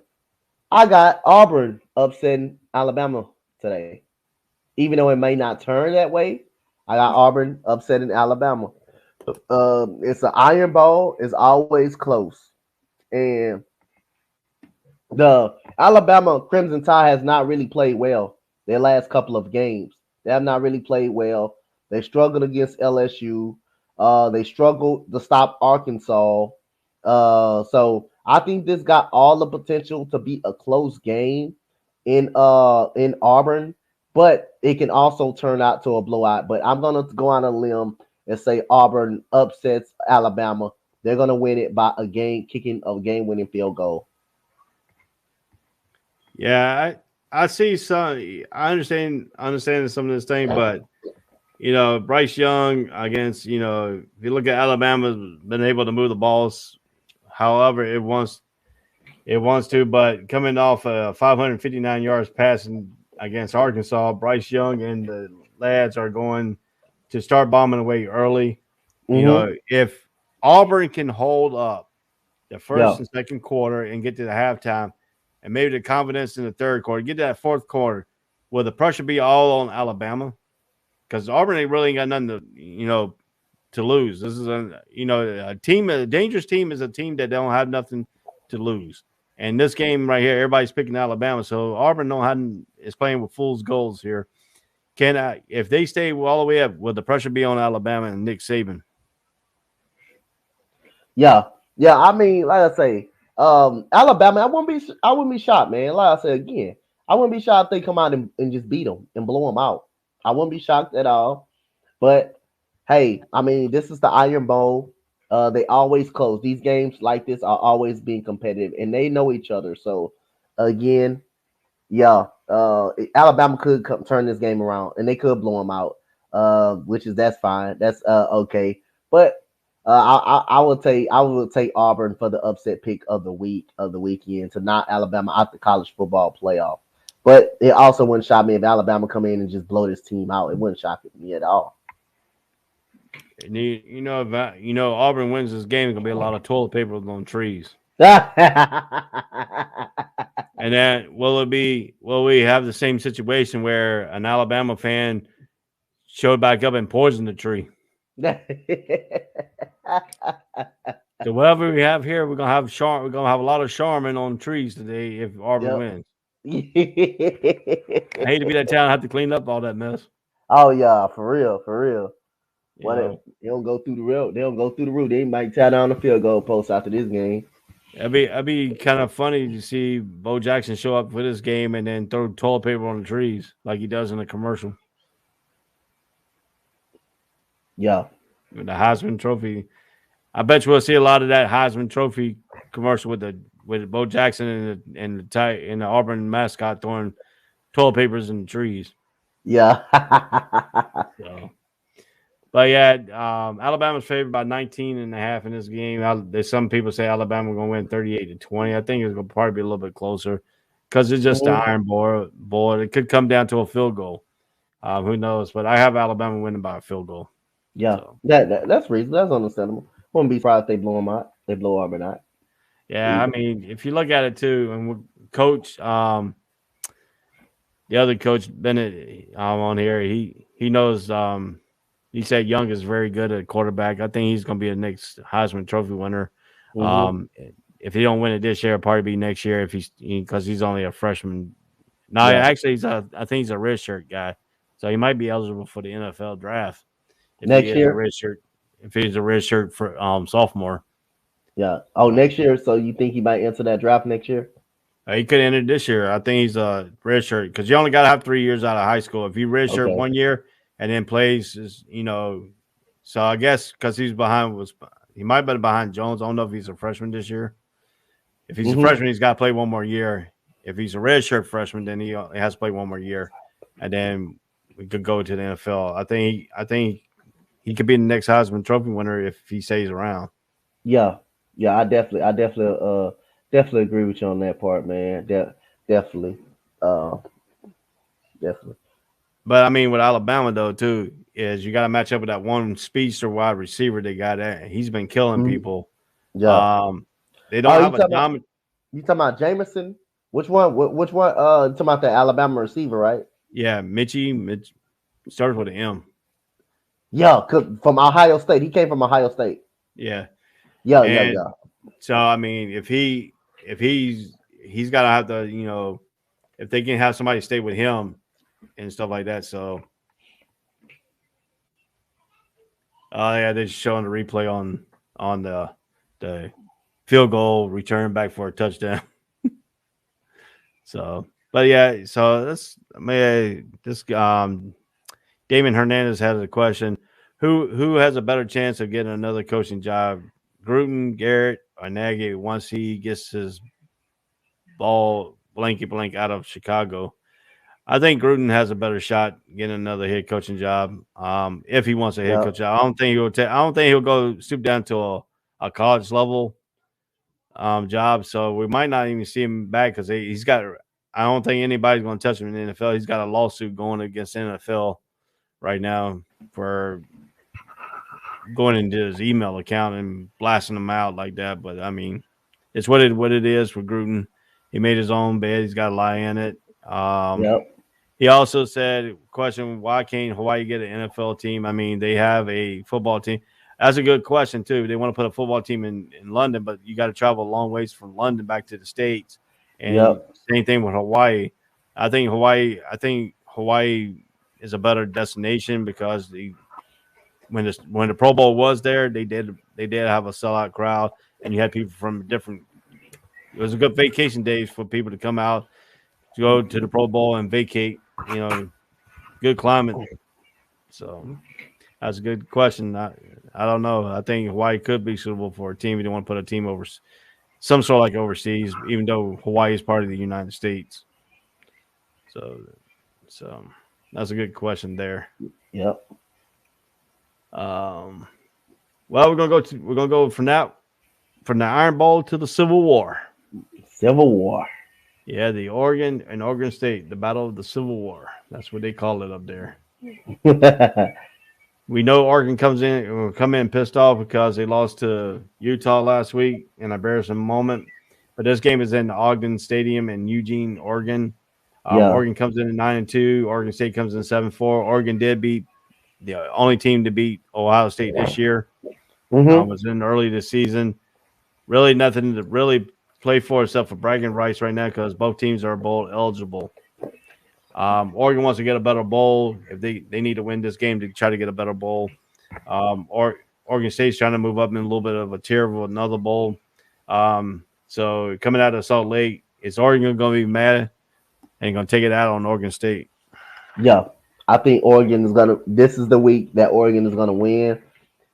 I got the Oregon coming out. I got Oregon Ducks coming out like raging bulls. I think they're going to put in I think they're going to put an ass whooping on Oregon State after the frustrating beatdown that they took against Utah in Salt Lake City. I think they're going to come out strong, and I think they're going to get one of those better ball games. I got Oregon winning this game 33-14. I think it's gonna be a massacre that after the humiliating whooping that they took in Salt Lake City. Yeah, and an interesting note about this game is Oregon State is 1-4 on the road with the lone victory to come against USC. It's not that the location of the field should matter that much, but Oregon will be energized after what happened last week. That's a good key point there. The Beavers has pulled off victories against Washington State, was able to throw just fine to win. Oregon State might be able to be all about the time of possession, owning the tempo, but Oregon is just as good as converting third downs. So, I mean, that's going to be a battle of traditions here. It's going to be a Civil War battle. I think the score could be closer than what we expected. It's just that type of environment. These two teams have played pretty good against each other. Oregon is only favored by 6.5 in this ball game. Some people say Oregon is going to win 34-24 over Oregon State. I think it's going to be a little bit closer than that. I think it could be a 34-31 game. Yeah, it can be closer, but yeah, it can definitely be closer because these two teams know each other and stuff. The only reason I got the score like that because I mean Oregon is upset, and if they didn't lose that game last week, they beat Utah. You're probably talking about them in the college football playoff scenario where you have to win your Pac-12 conference if you beat Oregon State this weekend. Now that they took that punch in the mouth and it was embarrassing, the game wasn't even close from start to finish. I think they're going to leave it out there on that field today, and you can see Oregon come out a different team, come out upset, immediately punch them in the mouth, and just come out and put an ass whooping on them. But it wouldn't shock me if it be close because Oregon State is a pretty good football team as well. They're a pretty good football team as well, and they know each other. They know each other. They're rivalry school, so it wouldn't shock if it's a close game. Yeah, and then so we both got Oregon winning this one. Florida International and Southern Miss. Who you have winning this ball game? I got Florida International.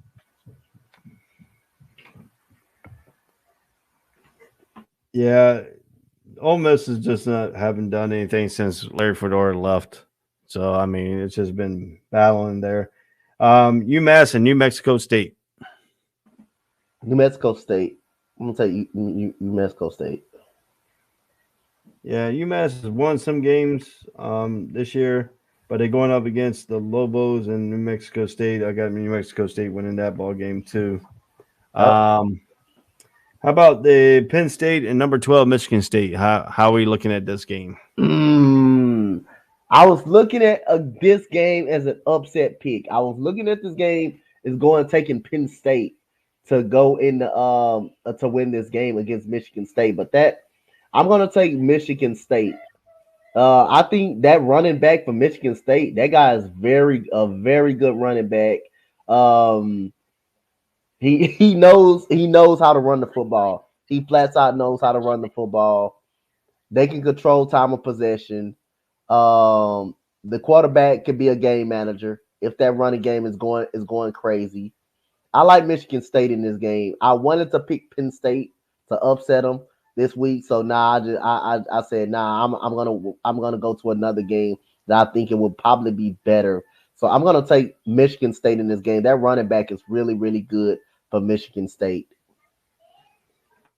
Yeah, Anton Walker is good. He came out of Wake Forest, transferred up. Mel Tucker snapped him up out of the transfer pool. I think it was a good fit for them. To that Ohio State, I think he was leading in the Heisman race. I think that Ohio State game, really backed him down a little bit on that Heisman race front.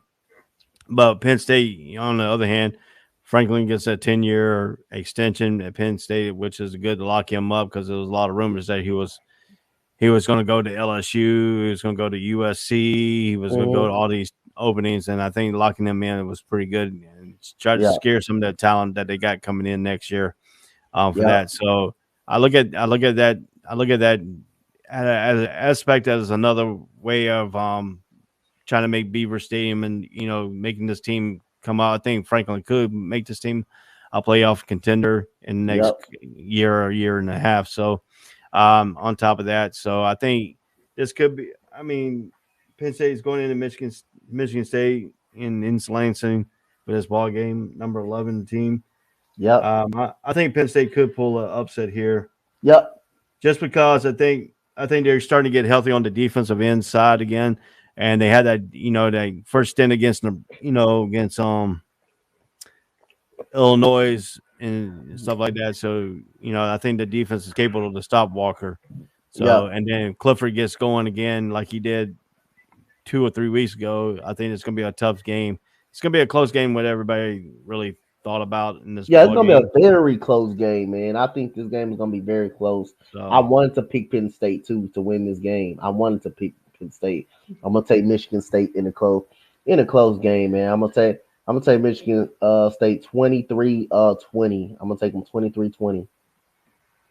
All right, Western Kentucky and Marshall. Who do you have winning this ball game? I got Marshall winning this game. Yeah, is that Marshall? I got them too. I think Marshall is a special place to play since that plane crash that killed all that Marshall team. Yeah. So I mean, people hold Marshall kind of a little bit in their hearts because of that. And then Wade Leftwich played when the years he were there. Getting helped up and moving down the field with a broken leg and them fighting. Yeah. Now he's a great offensive coordinator in Tampa Bay. Now, so Northwestern and Illinois. Northwestern Illinois. It's a trash game, but we'll take Illinois. Take Illinois. Yeah, it's up in Champaign. I got Illinois winning that. Running game's too powerful for them to hell. Yep. Indiana and Purdue. Battle of the Indiana. I got Purdue. Yeah, I think everybody, Indiana had that one great year last year. One great year. That was with that running back Penix when he got hurt, I believe. Yeah. And I think that, if you look at it too, the pandemic helped them out because there were no fans in stadiums and stuff like that. When fans came back, now we seen the Indiana going back to the regular Indiana football team. Yeah, they went back to the old Indiana. Yep. All right, this is the Battle of Tennessee. Vanderbilt and Tennessee. Who do you have? Tennessee is just a bad football team.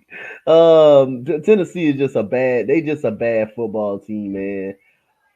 What is game? What is game played at? Where is this game Knoxville. played at? Knoxville. It played in Knoxville. Yeah, Leaning Stadium. I'm gonna go with Tennessee. They have to win this game. I'm taking Tennessee. I mean, Tennessee is the only team to put up 20 points against Georgia. Yeah. I'm going to say Tennessee. So far. So, I mean, Tennessee and Hendon Booker, quarterback out of Virginia Tech. I know Virginia Tech really should have kept him, push pressure on him to keep him. But, he left there, went to Tennessee. Him and Milton, the quarterback that used to be at Michigan, was battling it out. And Hendon Booker took it over midway through the season. And Milton hasn't had a chance to get back on the field for a couple of times and stuff like that. So, I think you see Milton gets on the field. I think Hindenburg is going to have this game well out of hand by the time halftime comes around. So Milton probably get a chance to play the third or fourth quarter. So, I'm gonna go. I got Tennessee in this game. We got Tennessee. Darren said we are not trash, sir. Texas is. LOL. He's a Tennessee fan. We I know we are trash. Y'all not. Tennessee is not that good. Come on now. Okay, Virginia Tech and Virginia. Virginia Tech. You said Virginia Tech and Virginia. Yep. I'm going to take Virginia Tech. I'm going to take Virginia Tech in this game. I have Virginia Tech winning this game. Yeah, I'm indecisive because if Brandon Armstrong comes back for Virginia at quarterback, he was injured the last 2 games. If he comes back, I think it gives the edge to Virginia. They're playing in Scott Stadium in Charlottesville, Virginia. I think Virginia's going to pull this victory out here. All right. Wisconsin, we're going to talk about that Wisconsin-Minnesota game real quick here. Let's do it. This game is played at 4 Eastern time. It's at Huntington Bank Stadium in Minneapolis, Minnesota. It's on Fox. Wisconsin's 8-3, Minnesota 7-4 in this ball game. Minnesota welcomes Wisconsin's run defense. That's the key. Wisconsin has got a hell of a defense. Yep. It's right up there with Georgia in the run defense category. Some people say Wisconsin's a little bit better than Georgia on the run defense. But their offense, Wisconsin's offense is not a Georgia type offense. It's sometimes it's good, sometimes it's mediocre. Yeah. Offense. Basically average offense. Yep. Minnesota welcomes, run defense. There might have been issues overall against Nebraska last week, more than on that moment. But no one is doing much against the number one run defense in the nation, that allowing just 2 yards per carry. Army ran 179 yards against this bunch. Nebraska ran 101, and Michigan came up with 112. That's it for the 100-yard games so far this year for Wisconsin. Does Minnesota have a chance to run it over 100 yards in this ball game? I think they have a chance to run it over 100 yards. Minnesota is one of my upset picks that I picked to beat Wisconsin. This was one of my upset picks. So I got Minnesota winning this game. I think they can run just right there, about 100 yards or 100, between 110 yards. I think they can definitely do it. They can definitely do it. They will have, their defense will have a lot of opportunities to stop Wisconsin, because Wisconsin is an average offensive team. They don't put points on the board as much. Their defense is very good, though. Wisconsin defense is very fucking good. But I'm going to take Minnesota to win this game at home for the upset over number 14, Wisconsin. Yeah, and the secondary had a nightmare of time with Nebraska's big receiver and a tight end, Austin Allen, allowing 351 yards passing last week. Even with that, Wisconsin is still the number one in the Big Ten in pass defense, number 2 in the nation overall, just behind Georgia. The Badgers have been patient, dominant. If Wisconsin wants to win this ball game today, they're gonna have to get some turnovers and score off these turnovers. So, the Badger running back Brendan Allen might be the hottest back in the Big Ten, but the team on paper thing of position, he is taking a whole lot of big shots over his run of 100 yards again. And Graham Mazur might be throwing the ball better, but it's going to be one thing. They're going to have to get this passing game attack going. He's going to have the quarterback, Graham Mazur, is going to be the key for Wisconsin in this ball game for them to win. But you're playing outside in the cold air in Minnesota. So, but Wisconsin's also cold, but I think sometimes not as cold as Minnesota, because Minnesota's near the lakes and stuff like that. So, but I think Wisconsin will go up and win. I think they'll win 28-21 in the final score. I got Minnesota winning this game. I got Minnesota winning this game 27-24. So that should be something pretty good here. Tulsa and SMU. Who do you have winning? SMU. I'm gonna pick SMU. Yeah, I think SMU is better than that. University of Louisiana Monroe at Louisiana. I'm gonna go with Louisiana. Yeah, it could be Bills Napier's last year at Louisiana. He could end up on the sideline as the Gators head coach. Yep. So,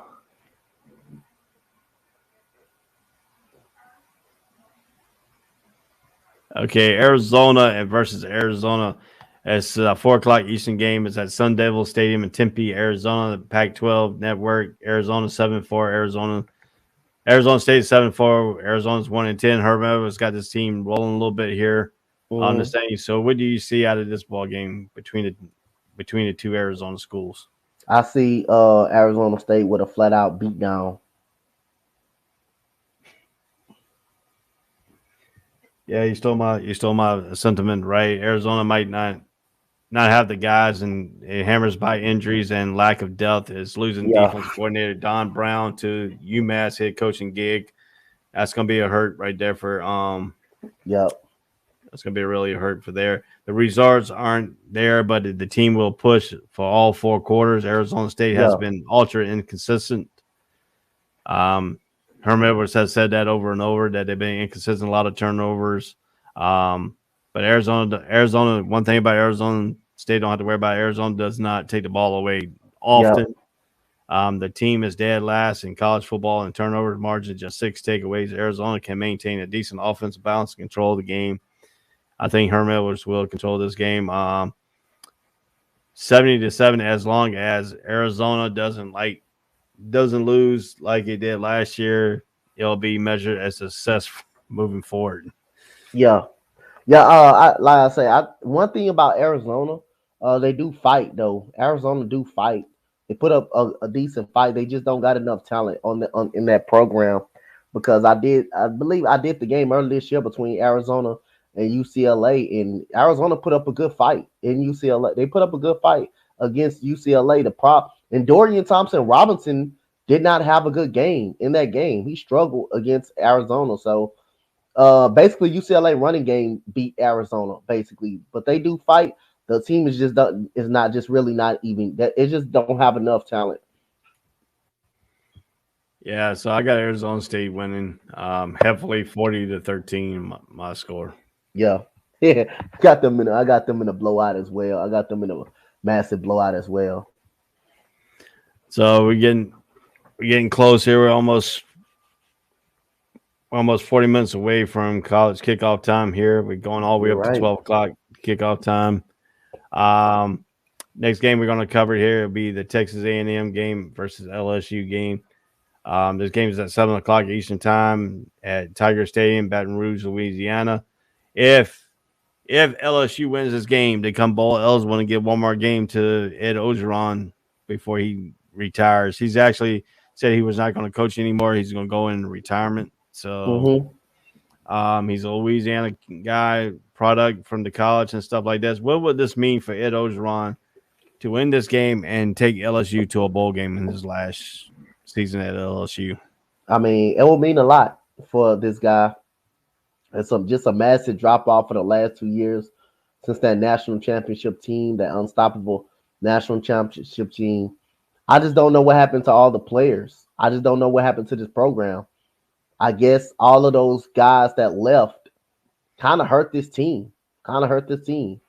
Every guy that left in that national championship team had hurt. I mean, I think you're supposed to had Jamar Chase back during the COVID year, but he didn't play. He never played. I don't believe he never played. Yeah, he opted out. He never played.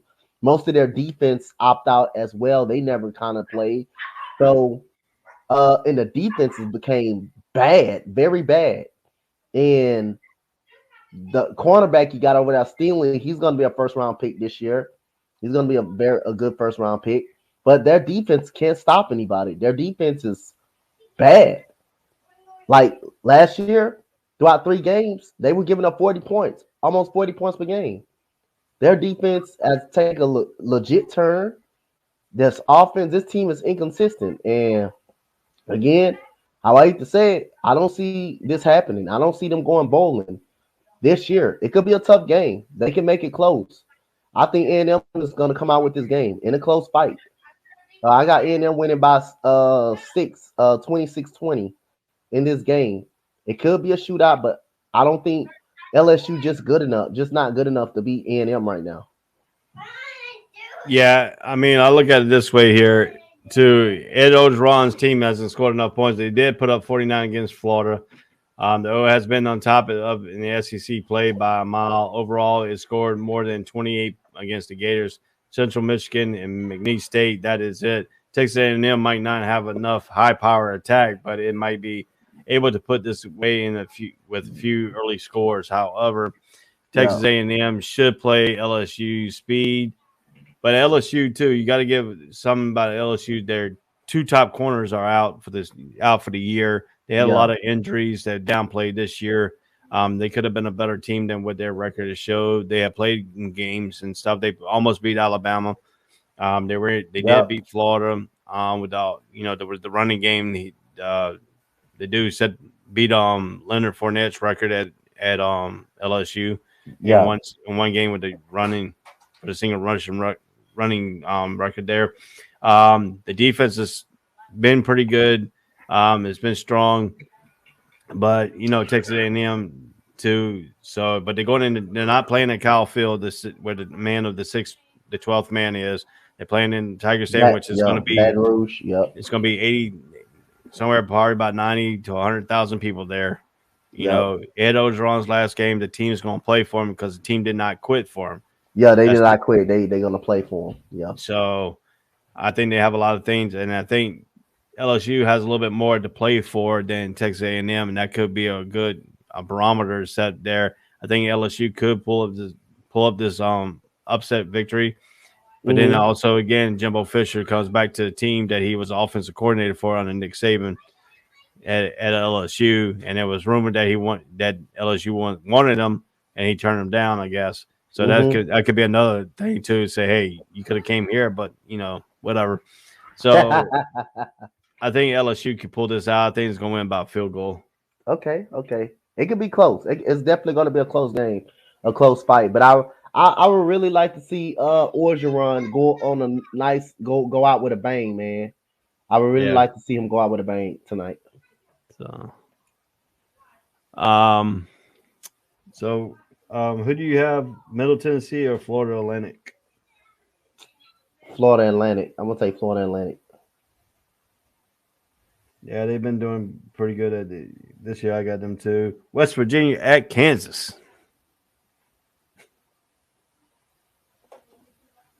Oh my God! I'm gonna go West Virginia. I'm gonna take West Virginia.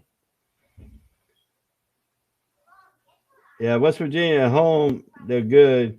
Kansas, they've been mediocre. They've been played tough teams, the last few weeks here and stuff like that. So, but they're playing in Lawrence, Kansas, and not really a tough place to play. Larry Brown for West Virginia is a good running back. They do the double quarterback changes and stuff it could give. I'm gonna pull for West Virginia in this one. Yeah, I got West Virginia. Well, are we going to talk about the Bedlam? The battle of Oklahoma versus Oklahoma State. Oklahoma State has a chance to beat Oklahoma. Oklahoma's in some turmoil. They had a good run with Williams at quarterback. They had a good run with Rattler at quarterback. Rattler's back at quarterback. Do we see both teams coming at 10-1? This game is on the ABCs at Pickle Stadium in Stillwater, Oklahoma, where Oklahoma's been tough. Oklahoma State's been tough at home. Can the Sooners fix the glitch, or is Lincoln Riley looking forward to going to LSU? That's the rumor. Oh, I think I got Oklahoma State winning this game. I think their offense is very good. The quarterback situation has just been inconsistent at Oklahoma. They have not played well. Well throughout this whole season. Oklahoma almost lost to Tulane. They should have lost to my Texas Longhorns. They should have lost that game. Steve Sarkisian came out frustrated in the second half. Offense stalled the whole second half of this game, and they should have lost this game. They should have lost that game against Texas. They had a close game against Kansas, which is they should have won. They should have won by far. I think Oklahoma State is the better team today. Will be the better football team today. I got Oklahoma State. That quarterback is very, very good. The running back is very good. I like Oklahoma State winning this game. And you could see Lincoln Riley go to LSU after he's rumored. Again, I think he was a couple of NFL teams. Don't be surprised if they're looking for him to offer Lincoln Riley as well, because he's been linked to the NFL for a little while as well. Yeah, that too. But you can't. It's kind of hard to pass up a freaking 10-year, $96 million deal that LSU put out for him. Oh, okay. NFL team's going to come up with some big numbers than that to try to persuade him. But I think Lincoln Riley is more like a college coach than he is NBA, NFL coach. You have some coaches like Dean Smith. Number one, NBA teams come out to Dean Smith. He didn't want to go. He always wanted to teach. Coach K had NBA teams come after him. He stayed at Duke. university in basketball. So you got some teams, you got some coaches that don't want to go to pro. They like staying in college. So I think Lincoln Riley's probably one of those guys. But who knows? He's an offensive minded guy. Clay Williams and company got the running game going against Iowa State. The team hit 200 yards rushing and more. So I mean, they still got a quarterback issue in Rattler and Williams. Yeah, who's going to they start? got a very big quarterback issue. So that means on that you don't know who's actually going to play, who's going to start. So that gives an advantage to Oklahoma if they don't. Oklahoma State has to compare from two different style quarterbacks. So for this ball game, so I could give Oklahoma an advantage, but Oklahoma State is favored in this ball game by 4 points. Some people say Oklahoma State is going to win 26-20. It could be closer than that. I think 28-26 could be a good one, or 40 game could be a good one too. So I mean, it could be a high scoring game also. Oh yeah, I mean, Big 12 games is always high score. They always high score. So I got Oklahoma State winning this game 34-31. Oklahoma State. Yeah, I got about the same thing. I think it's gonna be a little bit of high scoring game up there. So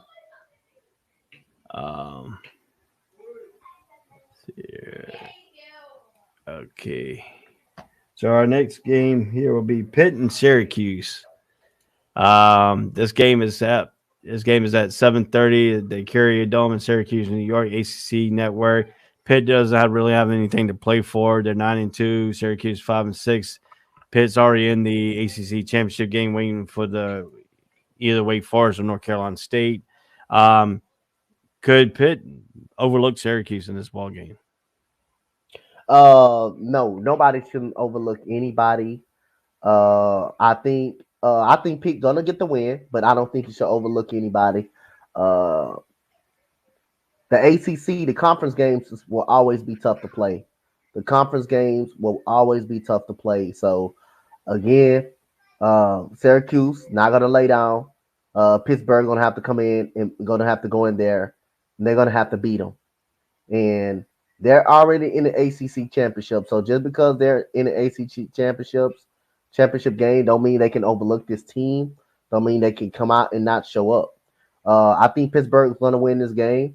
I think they're gonna win it between 30-21. I got Pitt 30-21 in this game against Syracuse. I think Syracuse is gonna come in and fight. I don't think it's gonna be handed to them.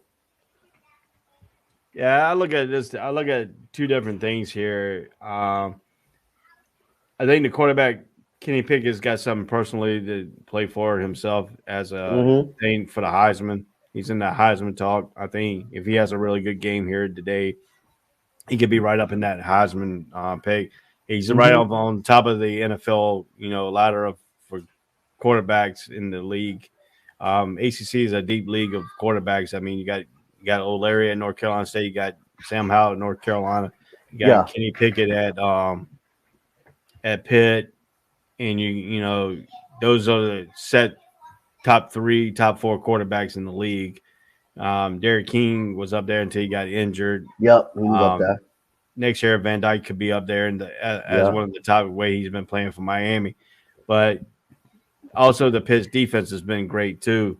Yeah, on this, and I think Syracuse, without a good quarterback, do any pressure in the passing game to do anything well in this game. But they playing in the Carrier Dome, where Syracuse has had some good success over the years at their stadium. But Syracuse really doesn't have anything, because I don't think they become bowl eligible if they win. Yes, they do. They're playing for bowl eligibility in this ball game. Yeah.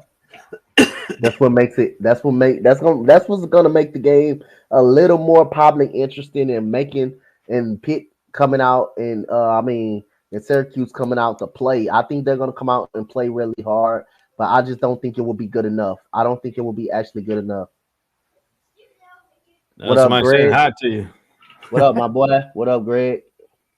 Yeah, I look at it this way too. If Syracuse can win, that gives ACC. If Florida State wins and they win, that gives ACC about 12 teams in bowl eligible.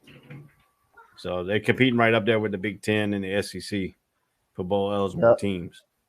So I think Pitt wins because I think they got a better running game and a better quarterback. So this game is Syracuse. Somebody got Syracuse winning 30-27.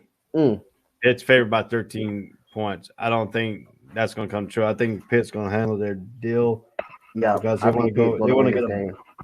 They want to get into the ACC playoffs, and hopefully they can win the ACC playoffs. Get a good bowl game. Get in the good New Year's Six bowl game, or either good bowl game.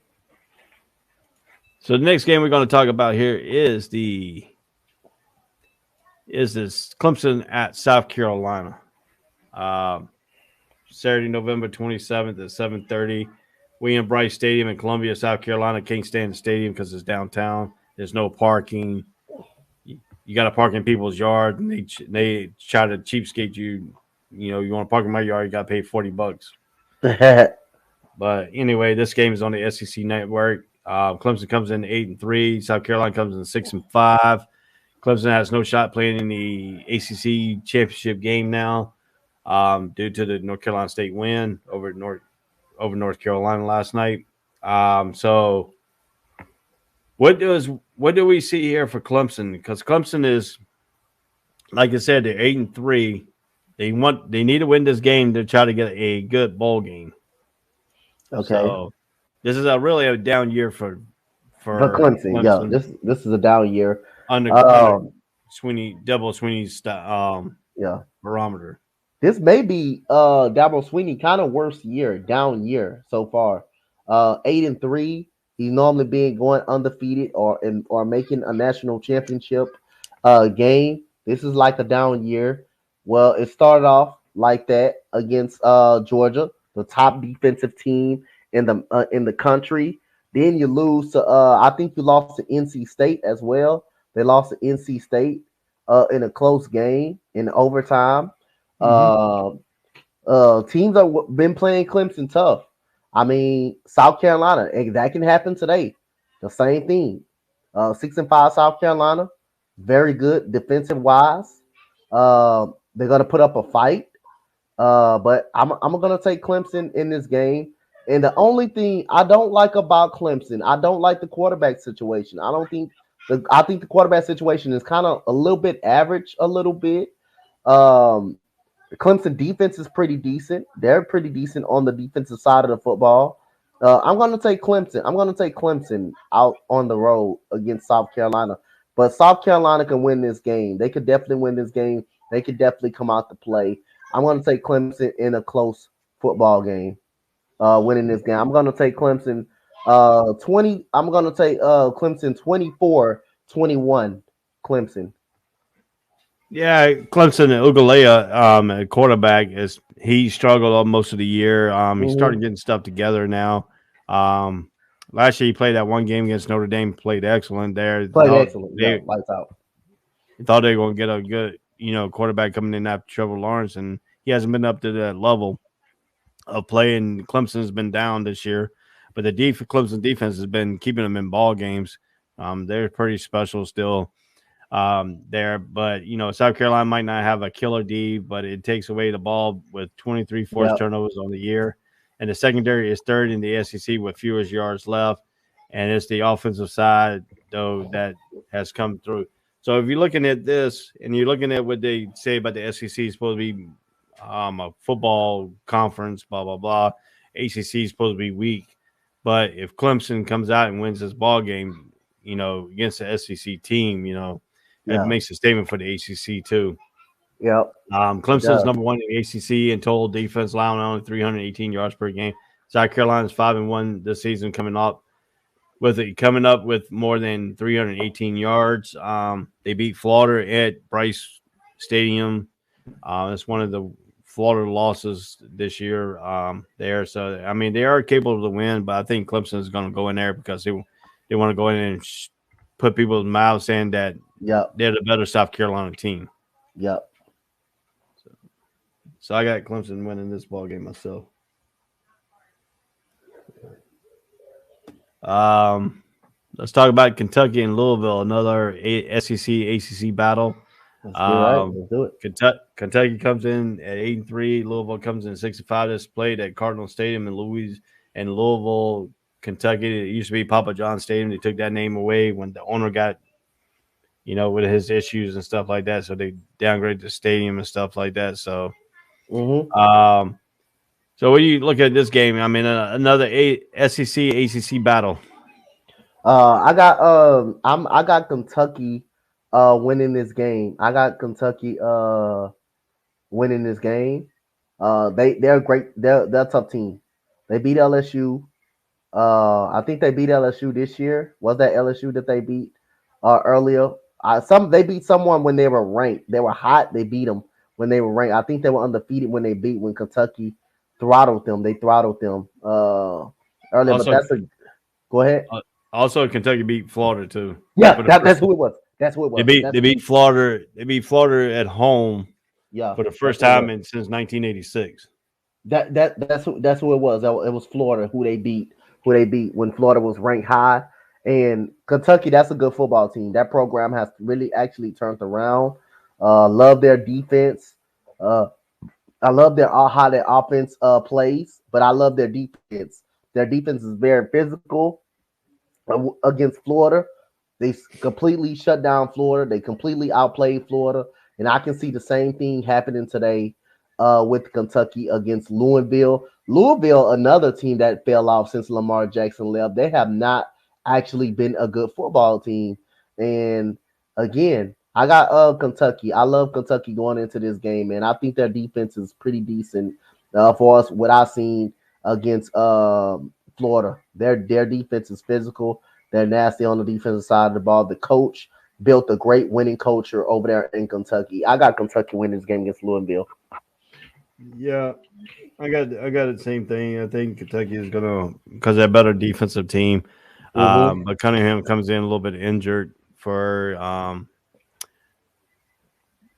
Louisville. I think this could be a big game for Kentucky too. Put them back on the map a little bit here.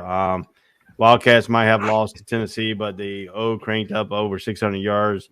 It allowed with over 400 yards to Vanderbilt last week, 700 yards against New Mexico State. Granted, Louisville has a better defense, but University of Kentucky's Chris Rodriguez is one of the hottest backs in the country. The offense is converting third downs in bunches.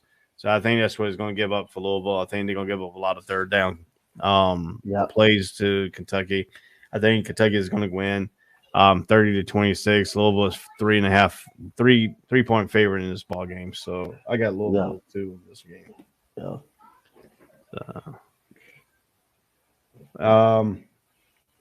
Who you have, Tulane or Memphis? Memphis. I think Green Wave's been playing good all season long too. I'm gonna take the Green Waves on the upset here. Let's get right. Let's do it. Notre Dame and Stanford. Notre Dame. Yeah, Notre Dame all day long because Stanford's been inconsistent all year, except for that Oregon game. Except for that Oregon and USC game when they blew out USC when they went number 14. Yeah. Nevada and Colorado State. You take Nevada. Yeah, Colorado State has lost 2 games in a row, so I'm going to go with Nevada on this one. Number 13, BYU at USC. This game is played in Los Angeles Memorial Coliseum in Los Angeles, California. This game is at 10:30 Eastern Time. It's on ESPN. BYU is 9-2. USC is 4-6. So BYU comes in with a pretty good, there's still an outside chance of BYU sliding up into a New Year Day 6 bowl territory on a roll with a schedule lighting up at the end. The Cougars have been rolling with a passing game that has gone off for well over 1,000 yards over the last 3 games and hit 300 yards in 5 of the last 6 games. And with a whole lot of key players, key parts are working. So if this BYU team gets off on a run it and pass and attack, USC is going to have a hard time staying in this ball game. Yeah, I don't like USC. The USC is not a good football team. They were number 14 They got shellacked at home against Stanford. I mean, that was a total beatdown. I did that game on the network. They beat Stanford, just beat them down. They got beat. They got beat down. They got beat down last week by UCLA in an embarrassing, humiliating performance.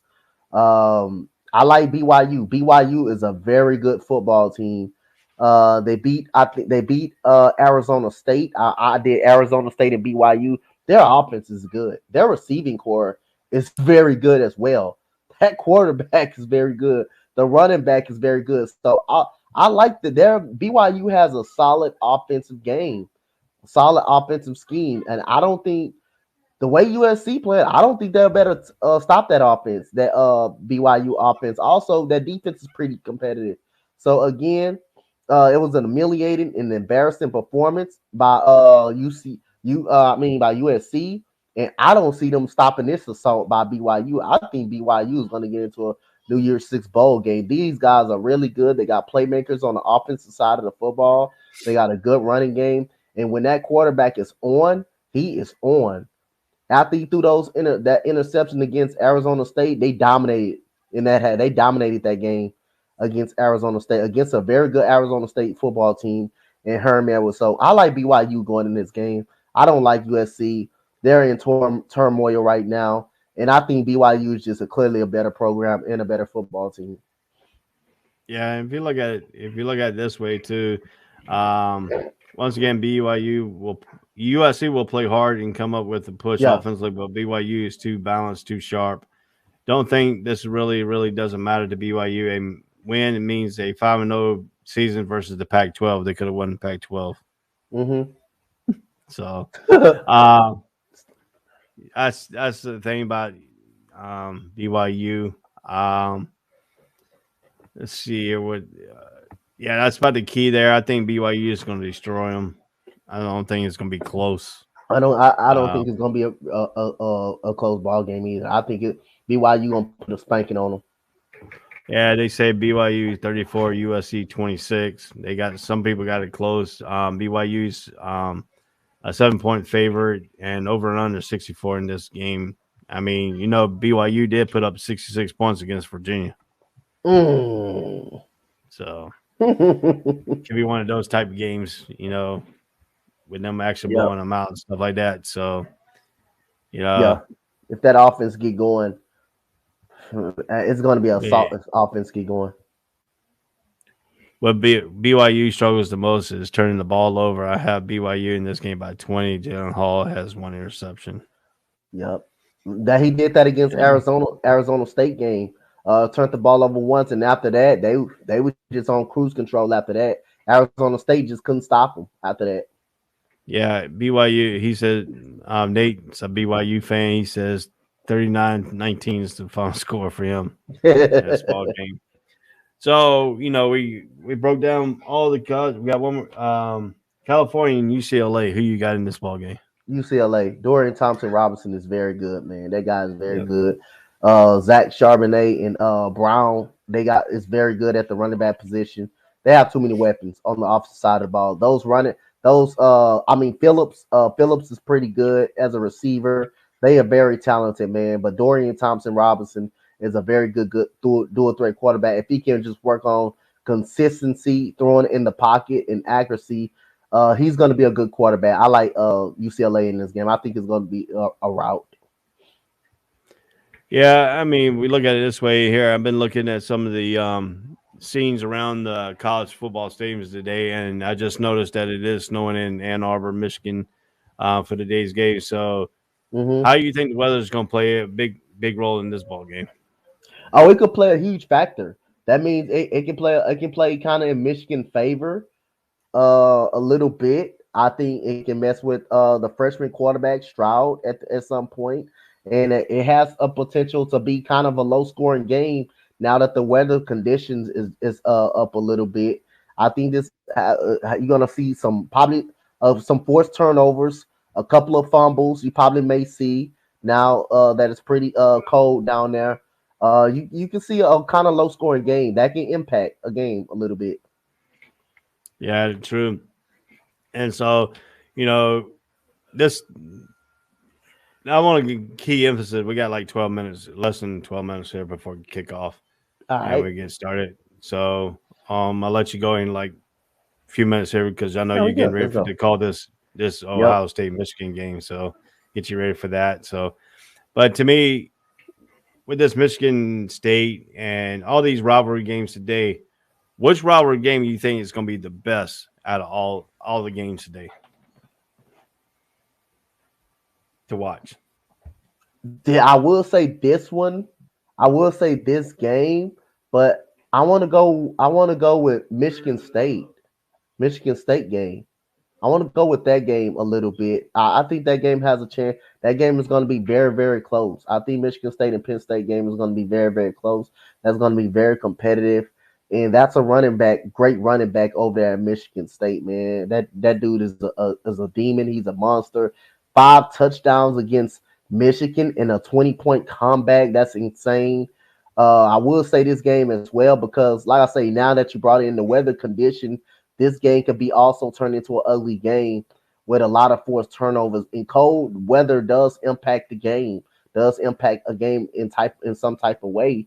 But I'm gonna go with Michigan State. I'm gonna go with Michigan State versus Penn State. Yeah, and I just watched. They just showed a glimpse of the Gators and the Mm-hmm. Seminoles getting on the field together. They looked like they're about to fight. They had to put the coaches in between each other because Florida State ran onto the field while Florida was warming up over on the visiting sidelines to get close enough. And so, yeah, a little bit of separation and tension in there. Will this Florida and Florida State game be good? It has an opportunity to be ugly.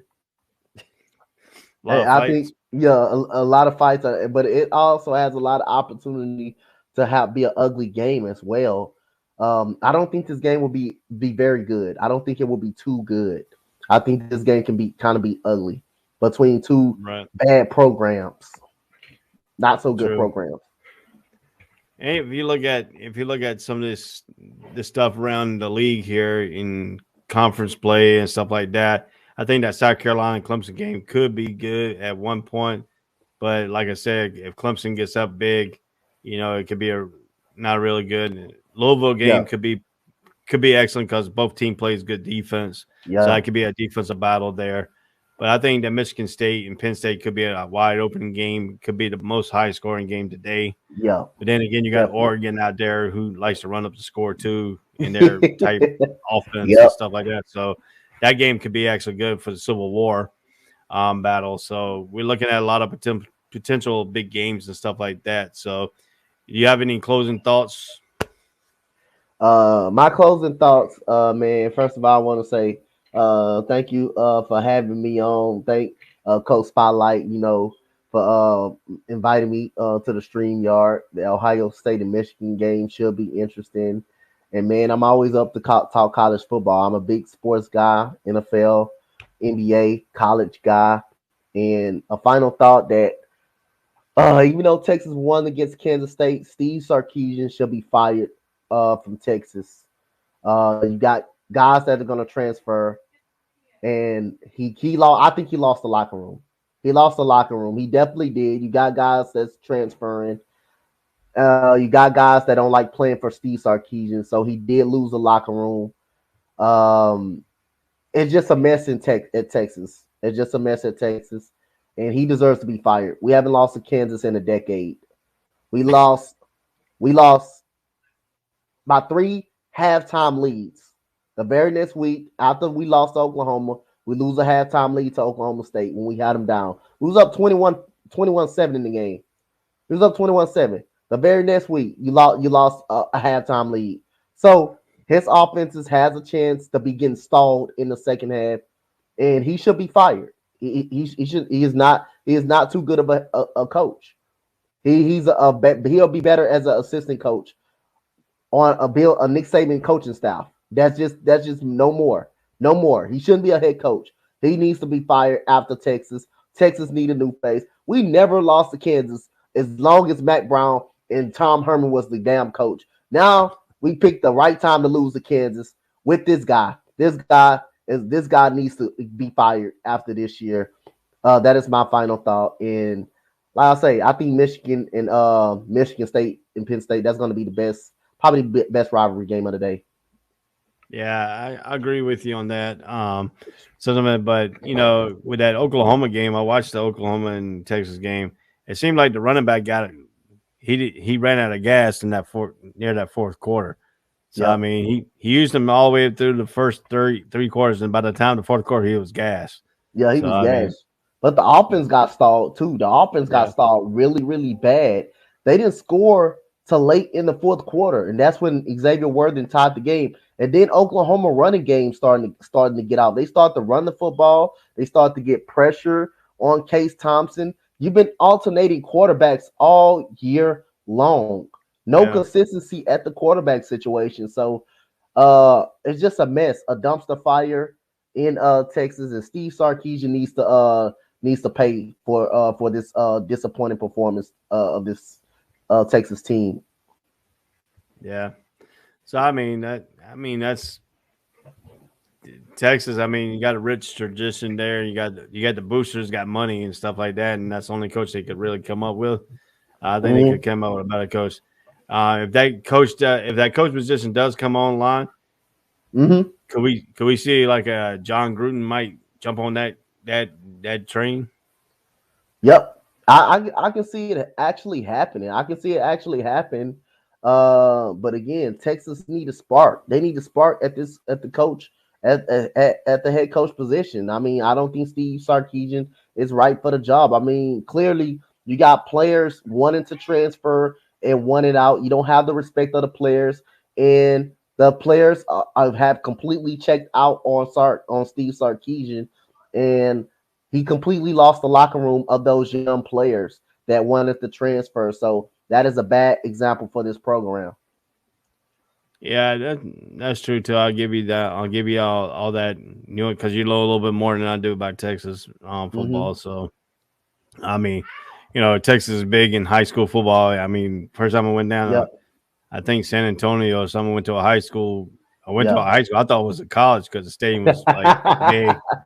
Yeah. So we went down there. We wanted to go watch a high school football game. He said Texas football was big. I said okay. So we went to watch Yep. Texas football play out when we were out Camp Bullis. We went to one of the high schools there, and the stadium we pulled up. The stadium looked like a college stadium. Said about 21,000 people. When we got there, they told us we had to get there early to get tickets because tickets run out.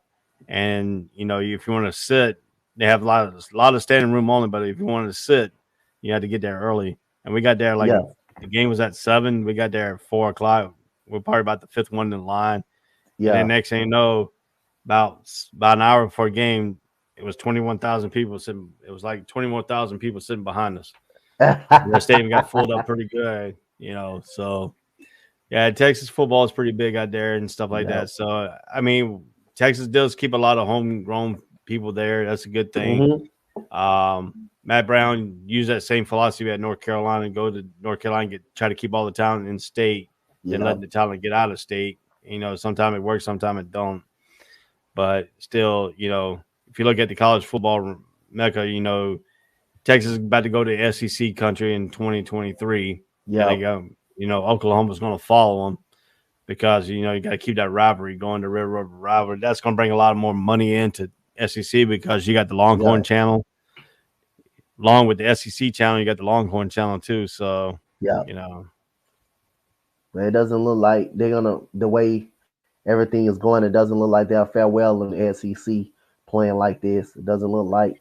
I think Oklahoma will be more built for the SEC than Texas would. Yeah. So, I mean, we got 2 minutes before kickoff here. And the stage is getting set here. The game day is going through their little thing here. It's snowing, rain. They're all sitting outside. Open air stadium. You got the Michigan band playing.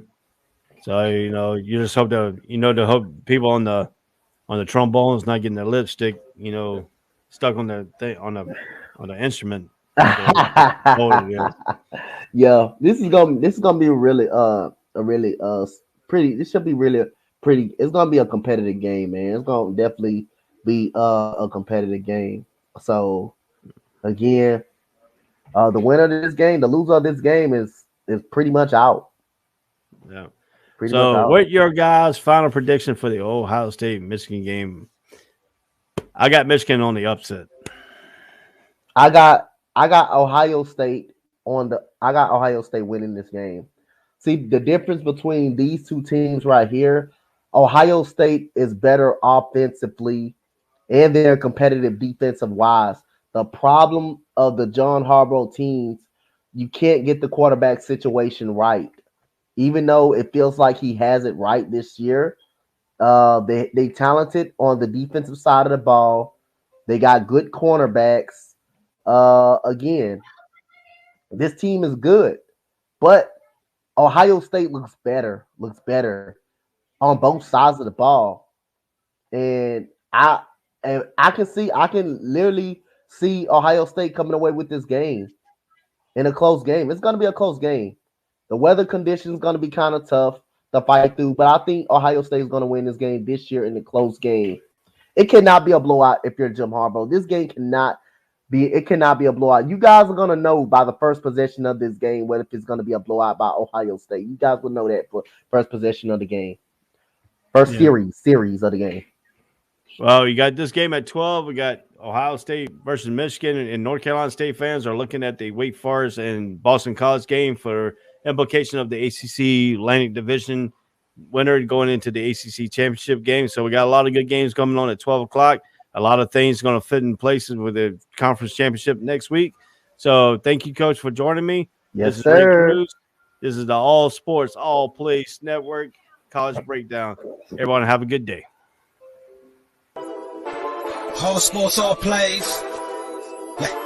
All sports, all plays. All sports, all plays. 365, we making up plays. You talking the game, get you through the days. We're high in the court, the dime in the lane. Variety, topics, living the same. All presentation, sports information. In the airways, taking the nation. All sport, all plays, like working your faces. Grace at the field, so tie the laces. All sports, all plays.